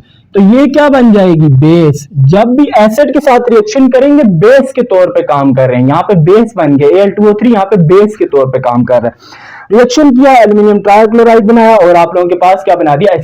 H2O वाटर बना दिया, ठीक है। अब बैलेंस कर लेते हैं। यहाँ पे 6 और यहाँ पे आप लोगों को चाहिए 2, वाटर की भी हो गया 3, ठीक है। हाँ, ये अब आप लोगों ने बैलेंस कर लिया। तो Al2O3 जब भी रिएक्शन करेगा HCl के साथ यानी एसिड के साथ, तो एल्यूमिनियम क्लोराइड और साथ में वाटर की फॉर्मेशन करेगा। तो मैं ये बताना चाह रहा हूँ कि यहाँ पे ये बेस के तौर पर काम कर रहा है। अब आपने कहा सर आप लोग पूछ रहे हो कि सर ये यहाँ पे तो बेस के तौर पर काम कर रहा है, तो बेसिक ऑक्साइड होना चाहिए।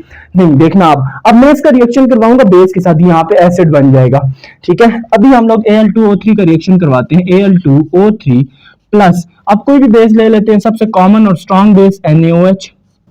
रिएक्शन करवाएंगे तो हमारे पास ये याद रखो, ये जो रिएक्शन करवाएंगे ना in the presence of water करवाएंगे।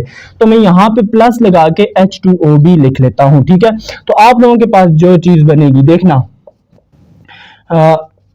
ये आप लोगों ने क्या कर लिया? रिएक्शन करवा दिया, ठीक है।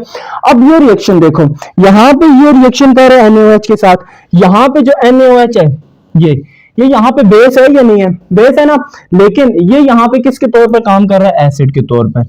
किसके तौर पर काम कर रहा है? Al2O3 यहाँ पे एसिड के तौर पर काम कर रहा है। यहाँ पे Al2 एसिड के तौर पर काम कर रहा है। रिएक्शन किसके साथ कर रहा है? बेस के साथ। फिर आप लोगों के पास प्रोडक्ट की फॉर्मेशन कर रहा है। तो मैं ये बता रहा था कि यहाँ पे ऊपर देखो, एसिड के साथ जब रिएक्शन कर रहा था बेस बन गया था, नीचे जब बेस के साथ रिएक्शन कर रहा है तो एसिड बन गया। तो दोनों तरह की नेचर रखता है, एसिड भी और बेस भी, ठीक है। इसको बैलेंस करते हो तो बैलेंस कर लो। तो 2NaOH और आप लोगों के पास चाहिए 2Na, ठीक है। तो ये आप लोगों के पास क्या हो गया? बैलेंस हो गया।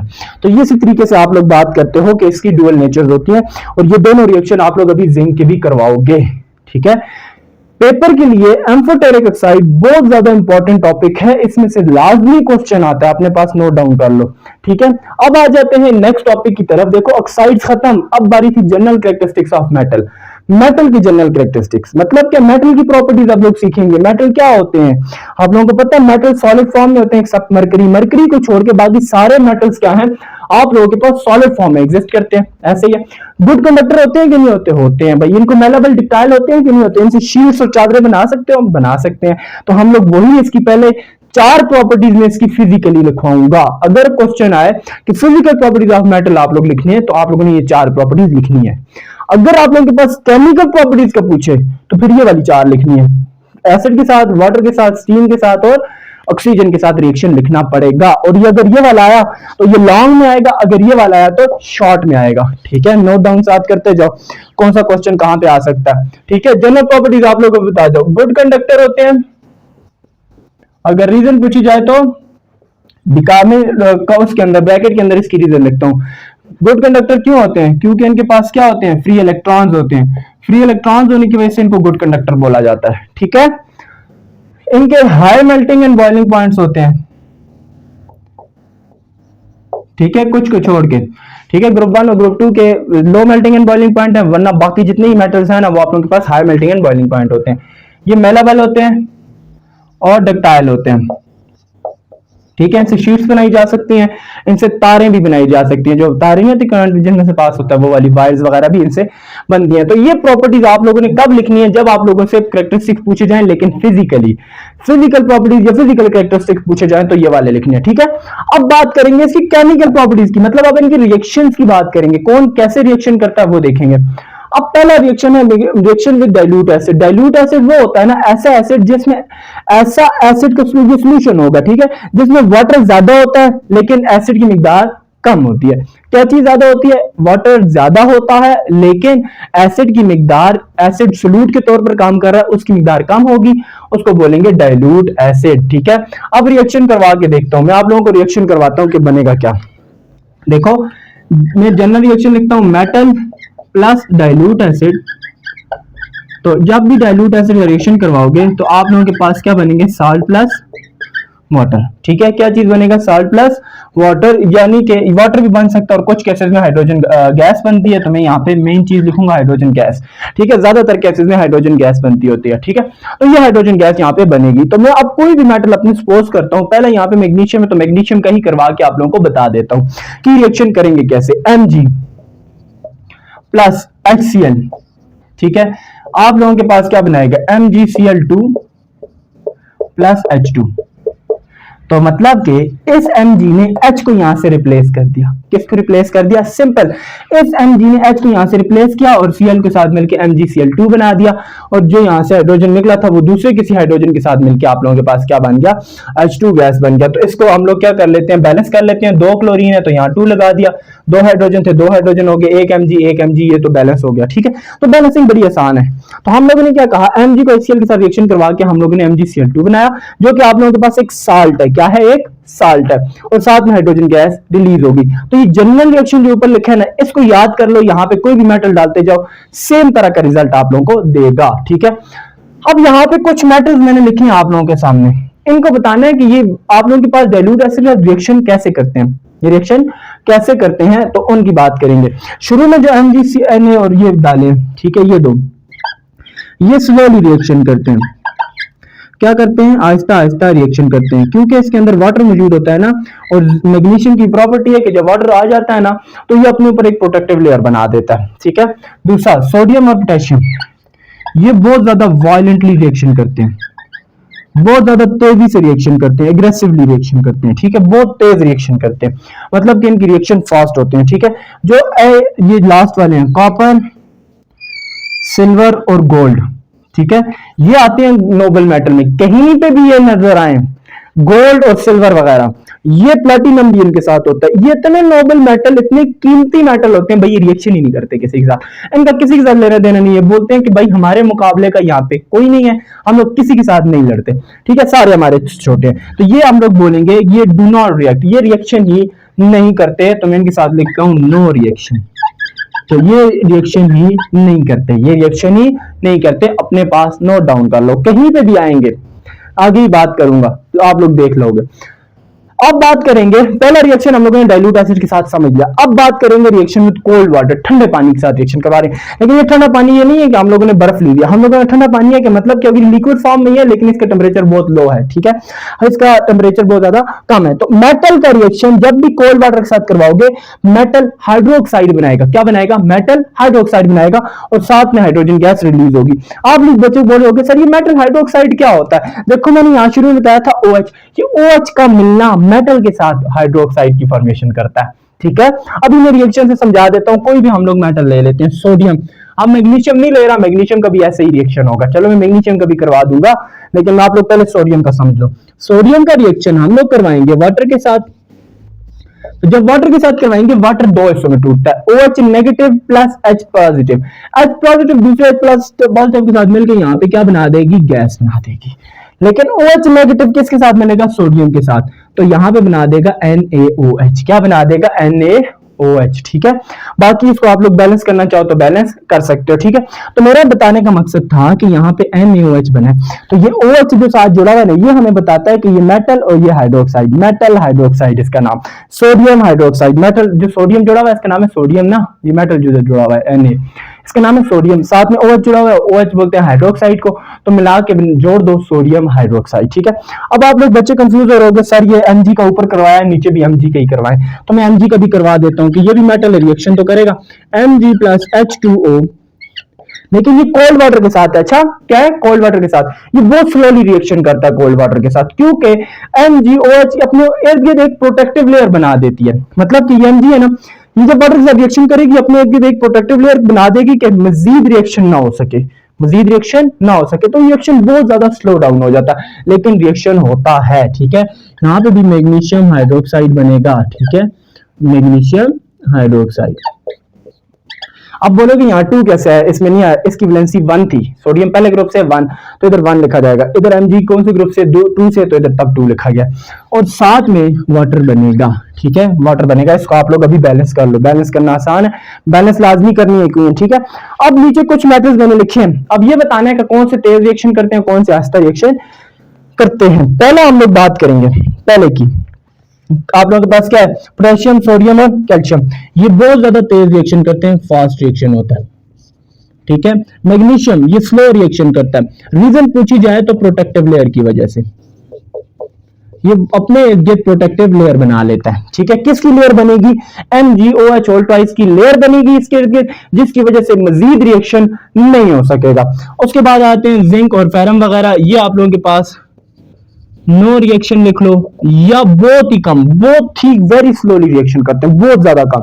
ठीक है, इसलिए हम लोग इनके साथ नो रिएक्शन भी लिखते होते हैं। अब आप लोग बोलोगे आयरन के साथ तो पानी आ जाए जंग लग जाता है, भाई तो लगता है, मैंने कब कहा नहीं लगता, लेकिन वो वहां पे पानी वेपर्स की फॉर्म में आता है, लेकिन साथ ऑक्सीजन भी होती है। ठीक है, सिर्फ वाटर के साथ ही नहीं, और ऑक्सीजन का होना भी जरूरी होता है। अब आ जाएंगे आप लोगों के पास रिएक्शन विद स्टीम। स्टीम क्या होती है और कोल्ड वाटर क्या होता है, देखो दोनों होते हैं वाटर ही हैं, दोनों क्या होते हैं, वाटर ही हैं, लेकिन स्टीम क्या होती है, स्टीम वो होती है वेपर की फॉर्म में वाटर मौजूद है, किस फॉर्म में, वेपर्स की फॉर्म में, मतलब कि हाई टेम्परेचर दे के उसको पहले वेपर की फॉर्म में कन्वर्ट किया, फिर उसका रिएक्शन करवाना है। ठीक है, वाटर को हाई टेम्परेचर दे के वेपर की फॉर्म में कन्वर्ट करना, फिर रिएक्शन करवाना क्या कहलाता है, स्टीम कहलाता है, उसके साथ रिएक्शन करवाएंगे। मेटल का अगर स्टीम के साथ रिएक्शन करवाओ, जनरल रिएक्शन देखो, मेटल ऑक्साइड बनेगा, यहाँ पे वाटर के साथ रिएक्शन करवाने की वजह से मेटल हाइड्रोक्साइड बनता है, स्टीम के साथ रिएक्शन करवाने की वजह से मेटल ऑक्साइड बनता है। ठीक है, जनरल रिएक्शन याद रखो, बाकी सब गपशप है। ठीक है, तो स्टीम के साथ रिएक्शन करवाएंगे तो मेटल ऑक्साइड बनेगा। अपनी मर्जी का कोई मेटल बोलो, देखो हम लोग मैग्नीशियम को लेके चल रहे हैं ना, मैग्नीशियम को ही लेके चलो, सब समझ आ जाएगी। इसमें रिएक्शन इसके साथ भी किया, इसके साथ भी किया, कोल्ड वाटर के साथ भी। अब मैग्नीशियम का रिएक्शन करवाऊंगा मैं स्टीम के साथ, H2O में यहाँ पे नीचे गैस G लिख रहा हूँ। ठीक है, इसका मतलब है कि स्टीम के साथ रिएक्शन कर रहा है। ये जब स्टीम के साथ रिएक्शन करेगा मैग्नीशियम ऑक्साइड बनेगा, MgO plus H2 gas release होगी। क्या समझे, समझे कि नहीं समझे, देखो सिर्फ ऑक्सीजन जोड़ दो बस, कोई मसला कहानी नहीं है। Na के साथ करवाओगे NaO2 हो जाएगा। ठीक है, और सॉरी Na आप लोगों के पास Na2O हो जाएगा, मतलब कि अगर मैं सोडियम के साथ रिएक्शन करवाऊंगा Na plus H2O gas form में Na2O हो जाएगा, प्लस हाइड्रोजन गैस यहाँ से रिलीज होगी। तो यहाँ पे 2 कैसा है, क्योंकि ऑक्सीजन की वैलेंसी होती है -2। ठीक है, वो मैकेनिज्म के अंदर आ जाएगा कि कैसे यहाँ पे रिएक्शन होते हैं। तो ये वो मैकेनिज्म सीखना है तो यहाँ पे स्क्रीनशॉट लेके, मेरी आईडी आप लोगों को पता है शेर अली 4581 के नाम से, वहां पे मुझे भेजो, मैं मैकेनिज्म भी समझा दूंगा। ठीक है, तो अब आ जाते हैं वो ऐसे खास मेटल जो रिएक्शन करते हैं नहीं करते, वो समझना। पहले जो है सोडियम और आप लोगों के पास पोटेशियम, बहुत एग्रेसिवली हाई एक्सोथर्मिक रिएक्शन होता है इनका। ठीक है, यहां पे मैं बोलता हूं हाई एक्सोथर्मिक रिएक्शन होगा, हाई एक्सोथर्मिक रिएक्शन होगा, बहुत ज्यादा हीट, वायलेंटली, जितना आप लोग इसको बता सकते हो, ये उतना एग्रेसिवली रिएक्शन करेंगे।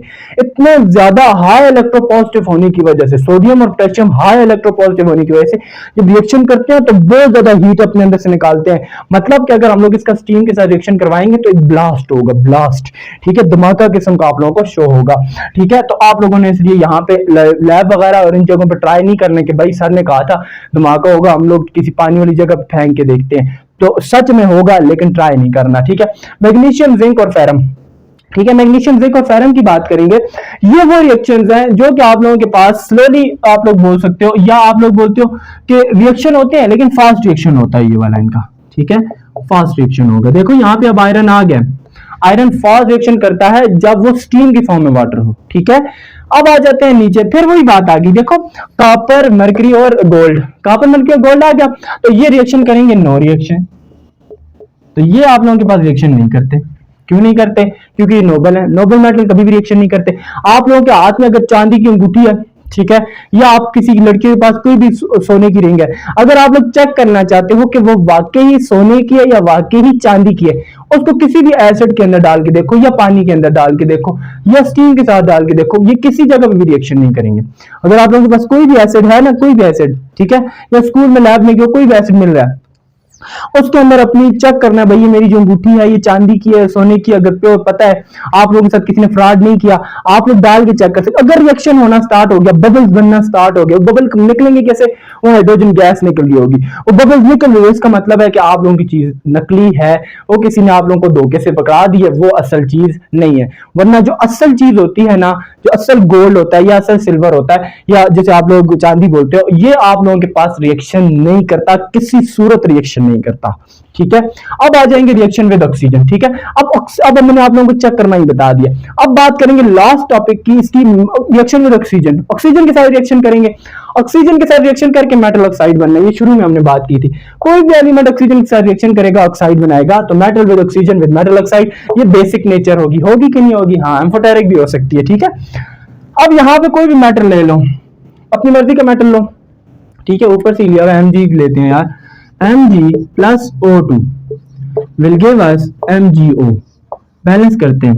ठीक है, यहाँ पे 2 Mg, यहाँ पे 2 लगा देते हैं, ये 2 हैं तो ये भी 2 Mg हो गया, तो 2 Mg, 2 ऑक्सीजन, 2 ऑक्सीजन, 2 Mg। ठीक है, आप लोग इसकी जगह कोई भी रिएक्शन करवा सकते हो ऑक्सीजन के साथ, किसी मेटल का, इन दोनों में से किसी भी रिएक्शन करवा सकते हो।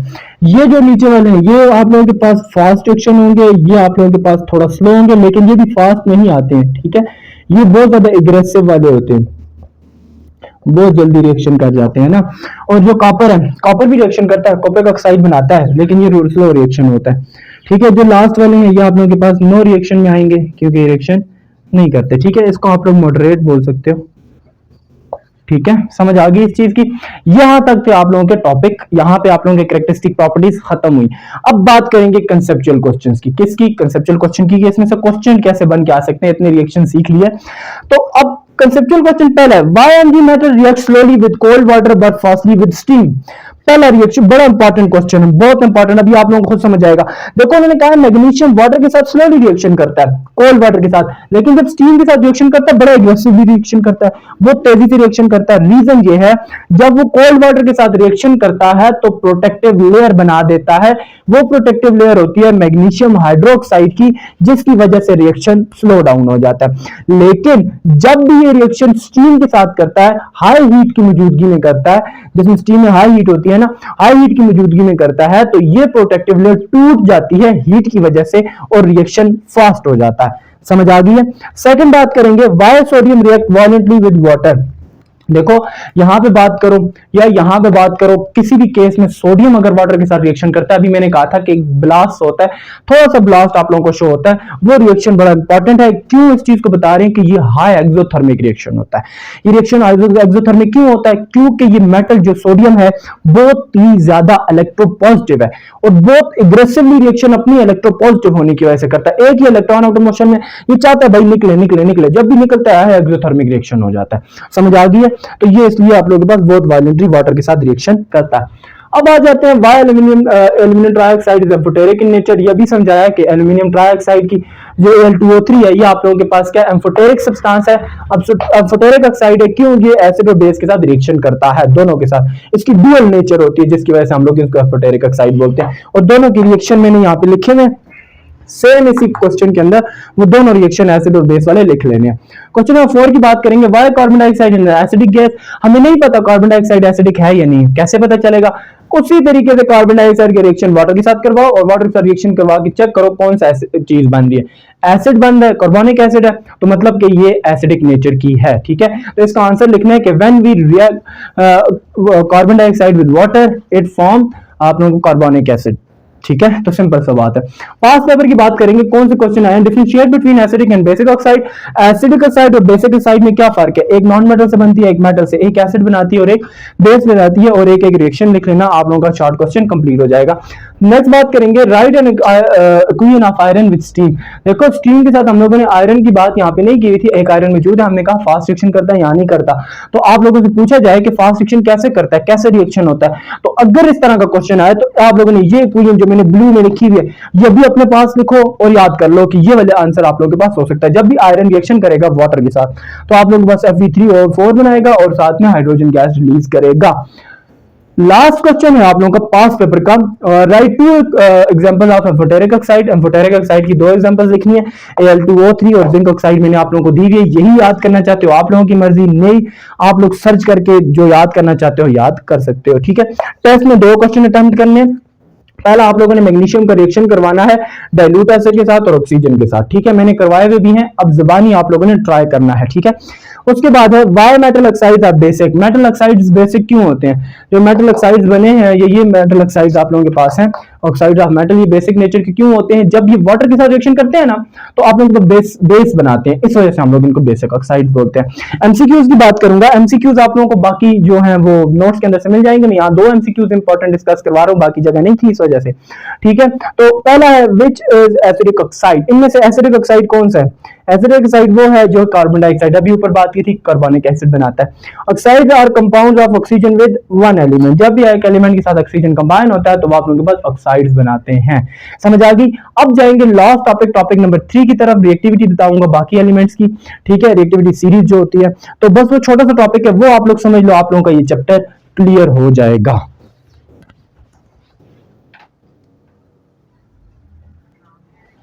अब बारी आप लोगों के पास लास्ट टॉपिक की, वो है रिएक्टिविटी सीरीज, ठीक है।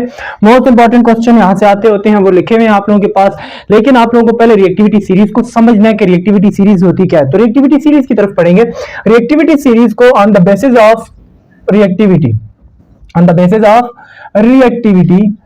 हम लोगों ने अरेंज किया हुआ है, ठीक है। इसके अंदर रिएक्टिविटी सीरीज के अंदर हम लोगों ने मेटल को अरेंज किया हुआ है। किसको अरेंज किया हुआ है? मेटल को अरेंज किया हुआ है।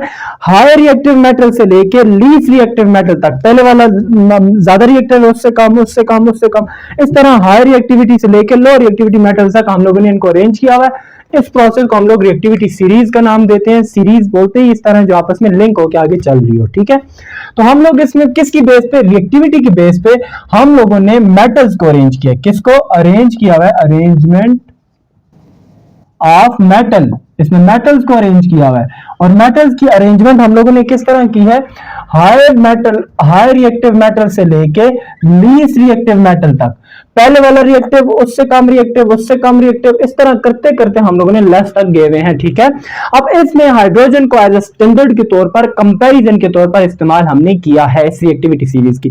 तो रिएक्टिविटी सीरीज की अगर डेफिनेशन पूछी जाए तो आप लोगों ने बताना है कि इसके अंदर हम लोगों ने मेटल को अरेंज किया ऑन द बेसिस ऑफ किसकी बेस पे अरेंज किया? रिएक्टिविटी की बेस पे, कौन ज्यादा रिएक्टिव है। और अरेंजमेंट इस तरह हुई है कि हाई रिएक्टिव मेटल से लेके लो रिएक्टिव या लीस्ट या अनरिएक्टिव मेटल तक हम लोगों ने इसको क्या किया है? अरेंज किया है। उसको क्या बोलते हैं? Reactivity series. अब इसका काम क्या है, इंपॉर्टेंस क्या है भाई? हम लोग रिएक्टिविटी सीरीज से क्या चीजें, बातें सीख सकते हैं? ये हमें रिएक्टिविटी सीरीज बताती क्या है? इंपॉर्टेंस के ऊपर क्वेश्चन आ जाए तो ये हमें बताती है कि कौन सा मेटल किस तरह रिएक्ट करता है। मतलब कि ये हमें ये बताती है कि कौन सा मेटल किस तरह रिएक्ट करता है वाटर के साथ, यानी कि कोल्ड वाटर की बात कर लें। ये हमें ये बताती है कि कौन सा मेटल कैसे रिएक्ट करता है स्टीम के साथ, जो पीछे हमने पढ़ा ना, ये वाला ज्यादा तेजी से रिएक्शन करते हैं, ये कम रिएक्शन करते हैं, वो बातें हमें रिएक्टिविटी सीरीज से बताती हैं। ये पहले होना चाहिए था टॉपिक, लेकिन उन्होंने बाद में डाला है, तो हम लोग बाद में इसलिए उसी तरीके से सिखा रहा हूं कि आप लोगों के पास आसानी हो जाए। ठीक है, इस ये हमें बताती है कि ये आप लोगों के पास कोई मेटल डाइल्यूट एसिड के साथ कैसे रिएक्शन करता है। ये हमें बताती है कि किस तरह कोई भी रिएक्शन हमारे पास डिस्प्लेसमेंट रिएक्शन कैसे शो करता है। ठीक है, अब हमें यह भी बताती है कि कौन सा रिएक्शन आप लोगों के पास साल्ट्स की फॉर्मेशन करता है। ठीक है, ये सब बातें हमें रिएक्टिविटी सीरीज से पता चलती हैं। कौन सा मेटल कोल्ड वाटर के साथ रिएक्शन कर सकता है, कौन सा सीरीन के साथ रिएक्शन करता है, कौन सा डाइल्यूट एसिड के साथ रिएक्शन करता है, कौन सा ऐसा मेटल है जो डिस्प्लेसमेंट रिएक्शन शो करता है, ऐसा कौन सा जो साल्ट की फॉर्मेशन करता है। ये सब चीजें हमें रिएक्टिविटी सीरीज से पता चलती हैं, यही इसकी इंपॉर्टेंस है। समझ आ गई इस चीज की? तो ये आप लोगों ने अब क्या करना है, अब हर एक रिएक्टिविटी सीरीज को हम लोग देखते हैं कि ये असल में अरेंजमेंट हुई भी कैसे है। तो स्टैंडर्ड रिएक्टिविटी सीरीज, जो अब भी रिएक्टिविटी सीरीज पढ़ेंगे, जो सीखेंगे, वो मोस्ट रिएक्टिव से लेके, वो मोस्ट रिएक्टिव मेटल से लेके लीस्ट रिएक्टिव मेटल तक गई हुई है। ठीक है, याद रखो ये मेटल्स की बात हो रही है। तो अब आप लोग बोलेंगे ये जिससे मैंने लिखे है ना, ये इस हिसाब से अरेंज है। अब मैं इनके अंदर साइन डालूंगा, देखना सबसे ज्यादा रिएक्टिव कौन सा है। सबसे ज्यादा रिएक्टिव है पोटेशियम, फिर सोडियम, उससे कम सोडियम, उससे कम कैल्शियम, मैग्नीशियम, उससे कम एल्यूमिनियम, उससे कम जिंक, उससे कम आयरन, उससे कम लेड, उससे कम कॉपर, उससे कम जो आप लोगों के पास होता है, उसके बाद AU, ठीक है, गोल्ड। अब यहाँ पे आप लोग बोलोगे कि यहाँ पे हाइड्रोजन, बच्चों यहाँ पे आएगा हाइड्रोजन। देखो मैं यहाँ पे डाल देता हूँ हाइड्रोजन। ठीक है, ये हाइड्रोजन यहाँ पे हमने यूज किया है, ये जो इसको मैं रेड सर्कल में कर रहा हूँ ना, ये हाइड्रोजन। अब आप लोगों के जहन में आ रहा होगा सर आपने यहाँ हाइड्रोजन क्यों लिखा है, ये तो मेटालिक सीरीज है, मेटल्स की सीरीज है ना, तो हाइड्रोजन को तो नहीं आना चाहिए क्योंकि हाइड्रोजन तो मेटल नहीं है। याद रखो कि हाइड्रोजन का इस्तेमाल क्यों किया, वही सेम आप लोगों के जहन में जो क्वेश्चन आ रहा था, वही सेम क्वेश्चन मैंने आगे वहां पे लिखा है कि बच्चों की यहाँ पे कंफ्यूजन दूर हो जाए। अगर ऐसा क्वेश्चन पेपर में भी आ जाए आप लोगों को आंसर अटेम्प्ट करना आता हो, तो क्वेश्चन क्या है, why hydrogen is in reactive series. तो रिएक्टिव सीरीज में हाइड्रोजन का क्या काम है, हाइड्रोजन तो मेटल नहीं है, तो हाइड्रोजन का मेटालिक रिएक्टिव सीरीज में क्या काम है, तो बताओगे हम लोग कैसे क्या काम है। देखो ये हमें क्या चीजें बताता है, देखो मैंने आप लोगों के सामने एग्जैक्ट आंसर के तौर पे लिखा है। ये हमें बताता है कि जो हाइड्रोजन से ऊपर वाले मेटल है, यानी कि हाइड्रोजन से पहले आने वाले मेटल हैं, वो हाइड्रोजन को एसिड में से रिप्लेस कर सकते हैं और आप लोगों के पास रिजल्ट में H2 गैस प्रोड्यूस होगी। कौन सी गैस बनाएंगे, H2 गैस बनाएंगे। ठीक है, मैं रिएक्शन भी करवाता हूं। मेटल जो कि हाइड्रोजन से कम नीचे है, मतलब कि ये हाइड्रोजन से जो पहले वाले मेटल है, ये रिएक्शन जो मेटल है ना, ये एसिड के साथ रिएक्शन कर सकते हैं, ये बताना चाह रहा है। ये जो H से पहले वाले मेटल है, ये सारे मेटल ये एसिड के साथ रिएक्शन कर सकते हैं और एसिड के साथ रिएक्शन करके यहां से हाइड्रोजन को निकाल सकते हैं। लेकिन जो इससे बाद वाले आने वाले मेटल्स हैं, ये रिएक्शन नहीं कर सकते एसिड के साथ और आप लोगों के पास हाइड्रोजन को यहां से रिप्लेस नहीं कर सकते। तो रिएक्शन को यहाँ पे हाइड्रोजन गैस नहीं बनती, नो हाइड्रोजन गैस, आगे क्रॉस लगाया। ठीक है, तो हाइड्रोजन गैस इसमें नहीं बनेगी, हाइड्रोजन यहाँ से रिलीज नहीं होगा। तो अभी हम लोग इसके रिएक्शन को समझ लेते हैं कैसे रिप्लेस हो सकता है और कैसे नहीं। ठीक है, देखो मैं जिंक का रिएक्शन करवाता हूँ HCl के साथ, हमारे पास क्या बनेगा, जिंक क्लोराइड प्लस H2। ठीक है, इसको बैलेंस कर लेते हैं, यहाँ पे मैं प्लस यहाँ पे लगाता हूँ, यहाँ पे 2HCl हमें चाहिए होगा। ठीक है, तो ये आप लोगों ने क्या देखा, जिंक ने यहाँ से हाइड्रोजन को निकाला और जिंक Cl के साथ मिल गया, मतलब कि ये यहाँ से हाइड्रोजन को डिस्प्लेस का मतलब है कि निकालना, यहाँ से हाइड्रोजन को निकाल के खुद वहां पे आ जाना। मतलब कि ये अगर रिएक्शन कर रहा है, ये जिंक है, ये आप लोगों के पास हाइड्रोजन है और ये साथ क्लोरीन है, ये आएगा यहाँ से हाइड्रोजन को निकालेगा, खुद उसके साथ जल जाएगा, ये हाइड्रोजन गैस की फॉर्म में यहाँ से रिलीज हो जाएगी। ये कौन से मेटल हाइड्रोजन को यहाँ से निकाल सकते हैं, जो हाइड्रोजन से पहले आने वाले मेटल्स हैं, जो हाइड्रोजन से पहले आने वाले मेटल हैं वही कर सकते हैं। अब बाद वाले लेके हम लोग चेक करते हैं, कॉपर का रिएक्शन करवाता हूं। जाओ, कॉपर इसके बाद आया है ना, देखो हाइड्रोजन के बाद आया है कॉपर, तो कॉपर का रिएक्शन में Cu का रिएक्शन करवाता हूं HCl के साथ, तो ये क्या रिएक्शन होगा, नो रिएक्शन, ये रिएक्शन ही नहीं हो सकता क्योंकि ये कॉपर हाइड्रोजन को रिप्लेस नहीं कर सकता, ये कॉपर यहां से हाइड्रोजन को रिप्लेस नहीं कर सकता, ये जिंक यहां पे रिप्लेस कर सकता है। ठीक है, तो यहां पे जिसने रिप्लेस किया, डिस्प्लेस किया, वहां पे इसका रिएक्शन हो गया, जिसने नहीं कर सका वहां पे रिएक्शन नहीं हुआ। तो कौन नहीं कर सकता, हाइड्रोजन को इसलिए यूज किया कि हाइड्रोजन से पहले आने वाले जितनी मेटल हैं वो हाइड्रोजन को एसिड पे से डिस्प्लेस कर सकते हैं, लेकिन हाइड्रोजन के बाद आने वाले मेटल की इतनी रिएक्टिविटी नहीं है कि वो हाइड्रोजन को यहां से डिस्प्लेस कर सकें, इसलिए हम लोग हाइड्रोजन को इसके अंदर यूज करते हैं। अब मैंने इन मेटल्स को ना, देखो मैंने आप लोगों के लिए और ज्यादा आसानी कर दी है। मैंने क्या किया है, इनके पार्ट्स बना दिए चार। रिएक्टिविटी सीरीज जितनी भी है ना, इसके चार पार्ट्स बना दिए। इस पूरी सीरीज को मैंने चार पार्ट्स में तोड़ दिया ताकि आप लोग इजीली समझ सको। कुछ हाईली रिएक्टिव रखे हैं मैंने, कुछ मॉडरेट रिएक्टिव रखे हैं, कुछ लेस रिएक्टिव और कुछ अनरिएक्टिव मेटल रखे हैं। फिर डिस्प्लेसमेंट रिएक्शन भी करवाया, वो आप लोग समझ जाओगे, उसकी तरफ आता हूं। तो ये जो मेटल्स हैं ये इस हिसाब से रिएक्शन करते हैं और इनकी क्या प्रॉपर्टीज है वो सीखते हैं। पहला मैंने क्या कहा कि जो हाईली रिएक्टिव है बहुत ज्यादा रिएक्शन करते हैं, जो कि आप लोगों के पास क्या है कि पोटेशियम है, सोडियम है और कैल्शियम है। ये आप लोगों के पास क्या है, रिएक्शन कर सकते हैं, रिएक्शन विद वाटर। ठीक है, ये वाटर के साथ भी रिएक्शन करते हैं, ठीक है, और फास्टली रिएक्शन करते हैं, ठीक है, एग्रेसिवली जिसको बोलते हो। ये आप लोगों के पास रिएक्शन कर सकते हैं स्टीम के साथ भी और बहुत तेजी से, और आप लोगों के पास ये रिएक्शन कर सकते हैं डाइल्यूट एसिड के साथ भी। तो मैं ये बताना चाह रहा हूं कि ये हर एक के साथ रिएक्शन कर सकते हैं, इतने ज्यादा रिएक्टिव होते हैं कि ये आप लोगों के पास वाटर के साथ, कोल्ड वाटर के साथ रिएक्शन करते हैं, स्टीम के साथ रिएक्शन करते हैं, डाइल्यूट एसिड के साथ रिएक्शन कर सकते हैं, ऑक्सीजन के साथ रिएक्शन कर सकते हैं, बहुत ज्यादा रिएक्शन ये करते हैं। इसीलिए हम लोग इनको किस में रखते हैं, मोर रिएक्टिव होने की वजह से इनको रखा जाता है केरोसिन ऑयल के अंदर। किसके अंदर रखा जाता है, केरोसिन। ये अपने पास लिख लो कि हम लोग बहुत ज्यादा रिएक्टिव मेटल हैं, ये ऑक्सीजन के साथ, एयर के साथ रिएक्शन ना कर ले, इसलिए हम लोग इसको केरोसिन ऑयल के अंदर रखते हैं ताकि ये वाटर यानी कि हवा के अंदर जो वाटर वेपर मौजूद है उनके साथ रिएक्शन ना करें या हवा के साथ रिएक्शन ना करें। अगर हम लोग इसको खुला छोड़ेंगे ना, या हवा में भी रिएक्शन कर जाते हैं, इसलिए हम लोग इनको केरोसिन ऑयल के अंदर रखते हैं। किसके अंदर रखा जाता है, केरोसिन ऑयल को, हाईली रिएक्टिव।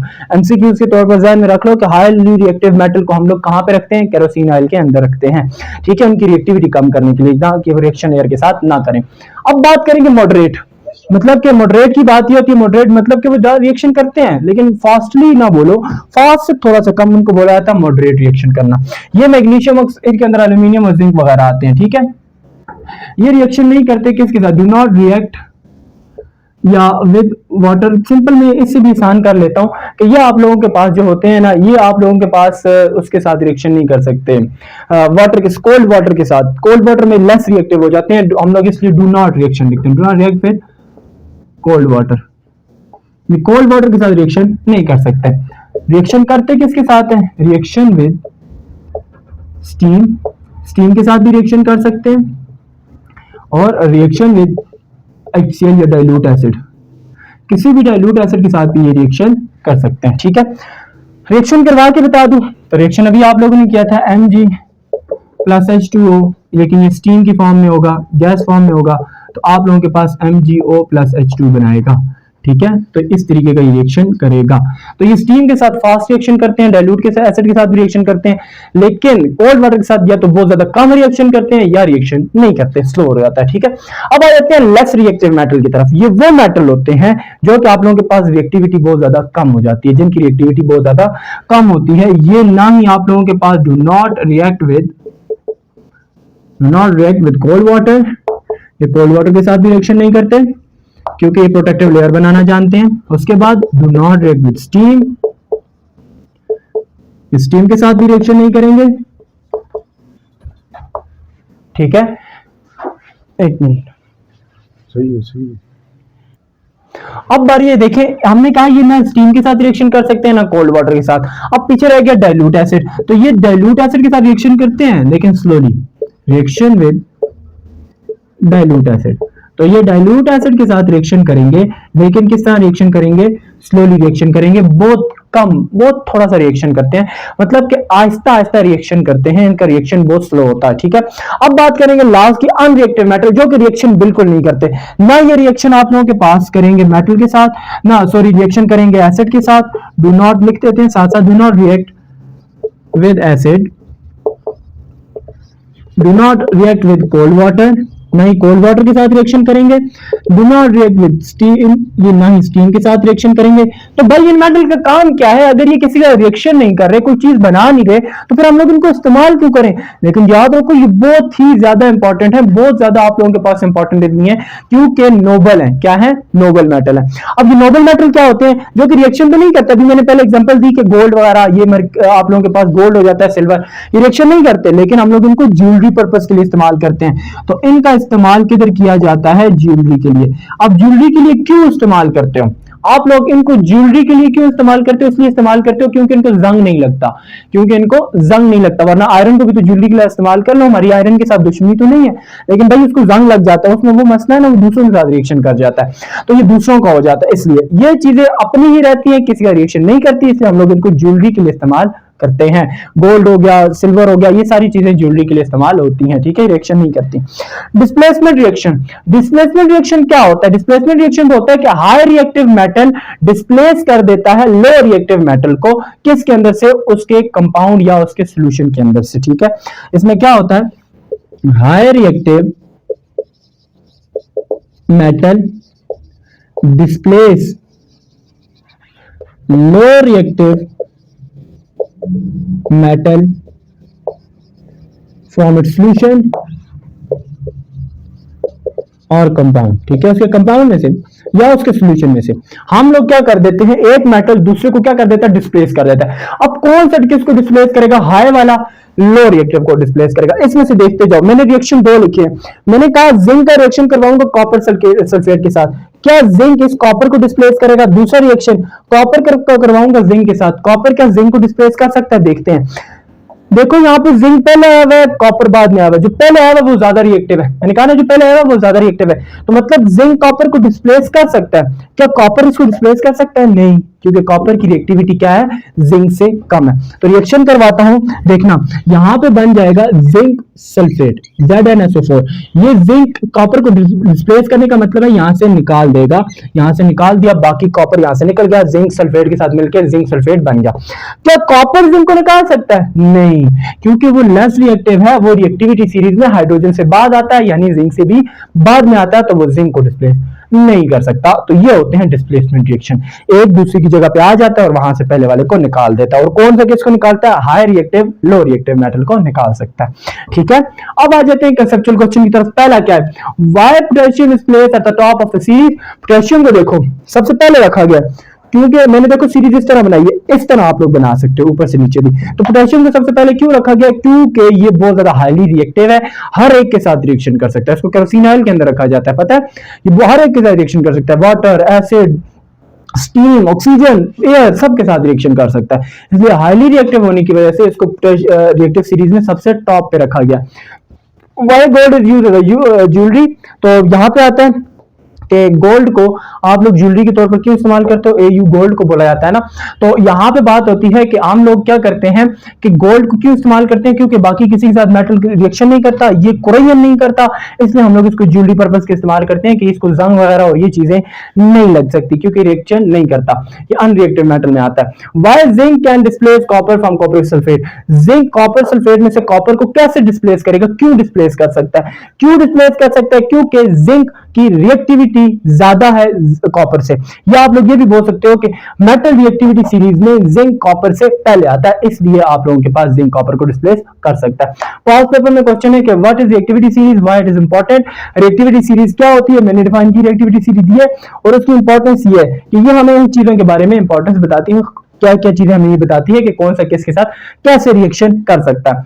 उसके बाद आते हैं what is displacement, right displacement reaction. Displacement reaction मैंने आप लोगों के सामने लिखा है, आप लोग जिंक का भी लिख सकते हो, बाकी भी लिख सकते हो, ये भी मैंने लिखा है। जिंक HCl के साथ भी मैंने करवाया, आप लोग HCl के साथ भी करवा सकते हो। मैंने यहाँ देखो, मैंने यहाँ पे सल्फर SO4 लगाया था, यहाँ पे Cl था, तो दोनों के साथ दोनों जगहों पर डिस्प्लेसमेंट रिएक्शन है, तो आप लोग कोई भी इसमें लिख सकते हो।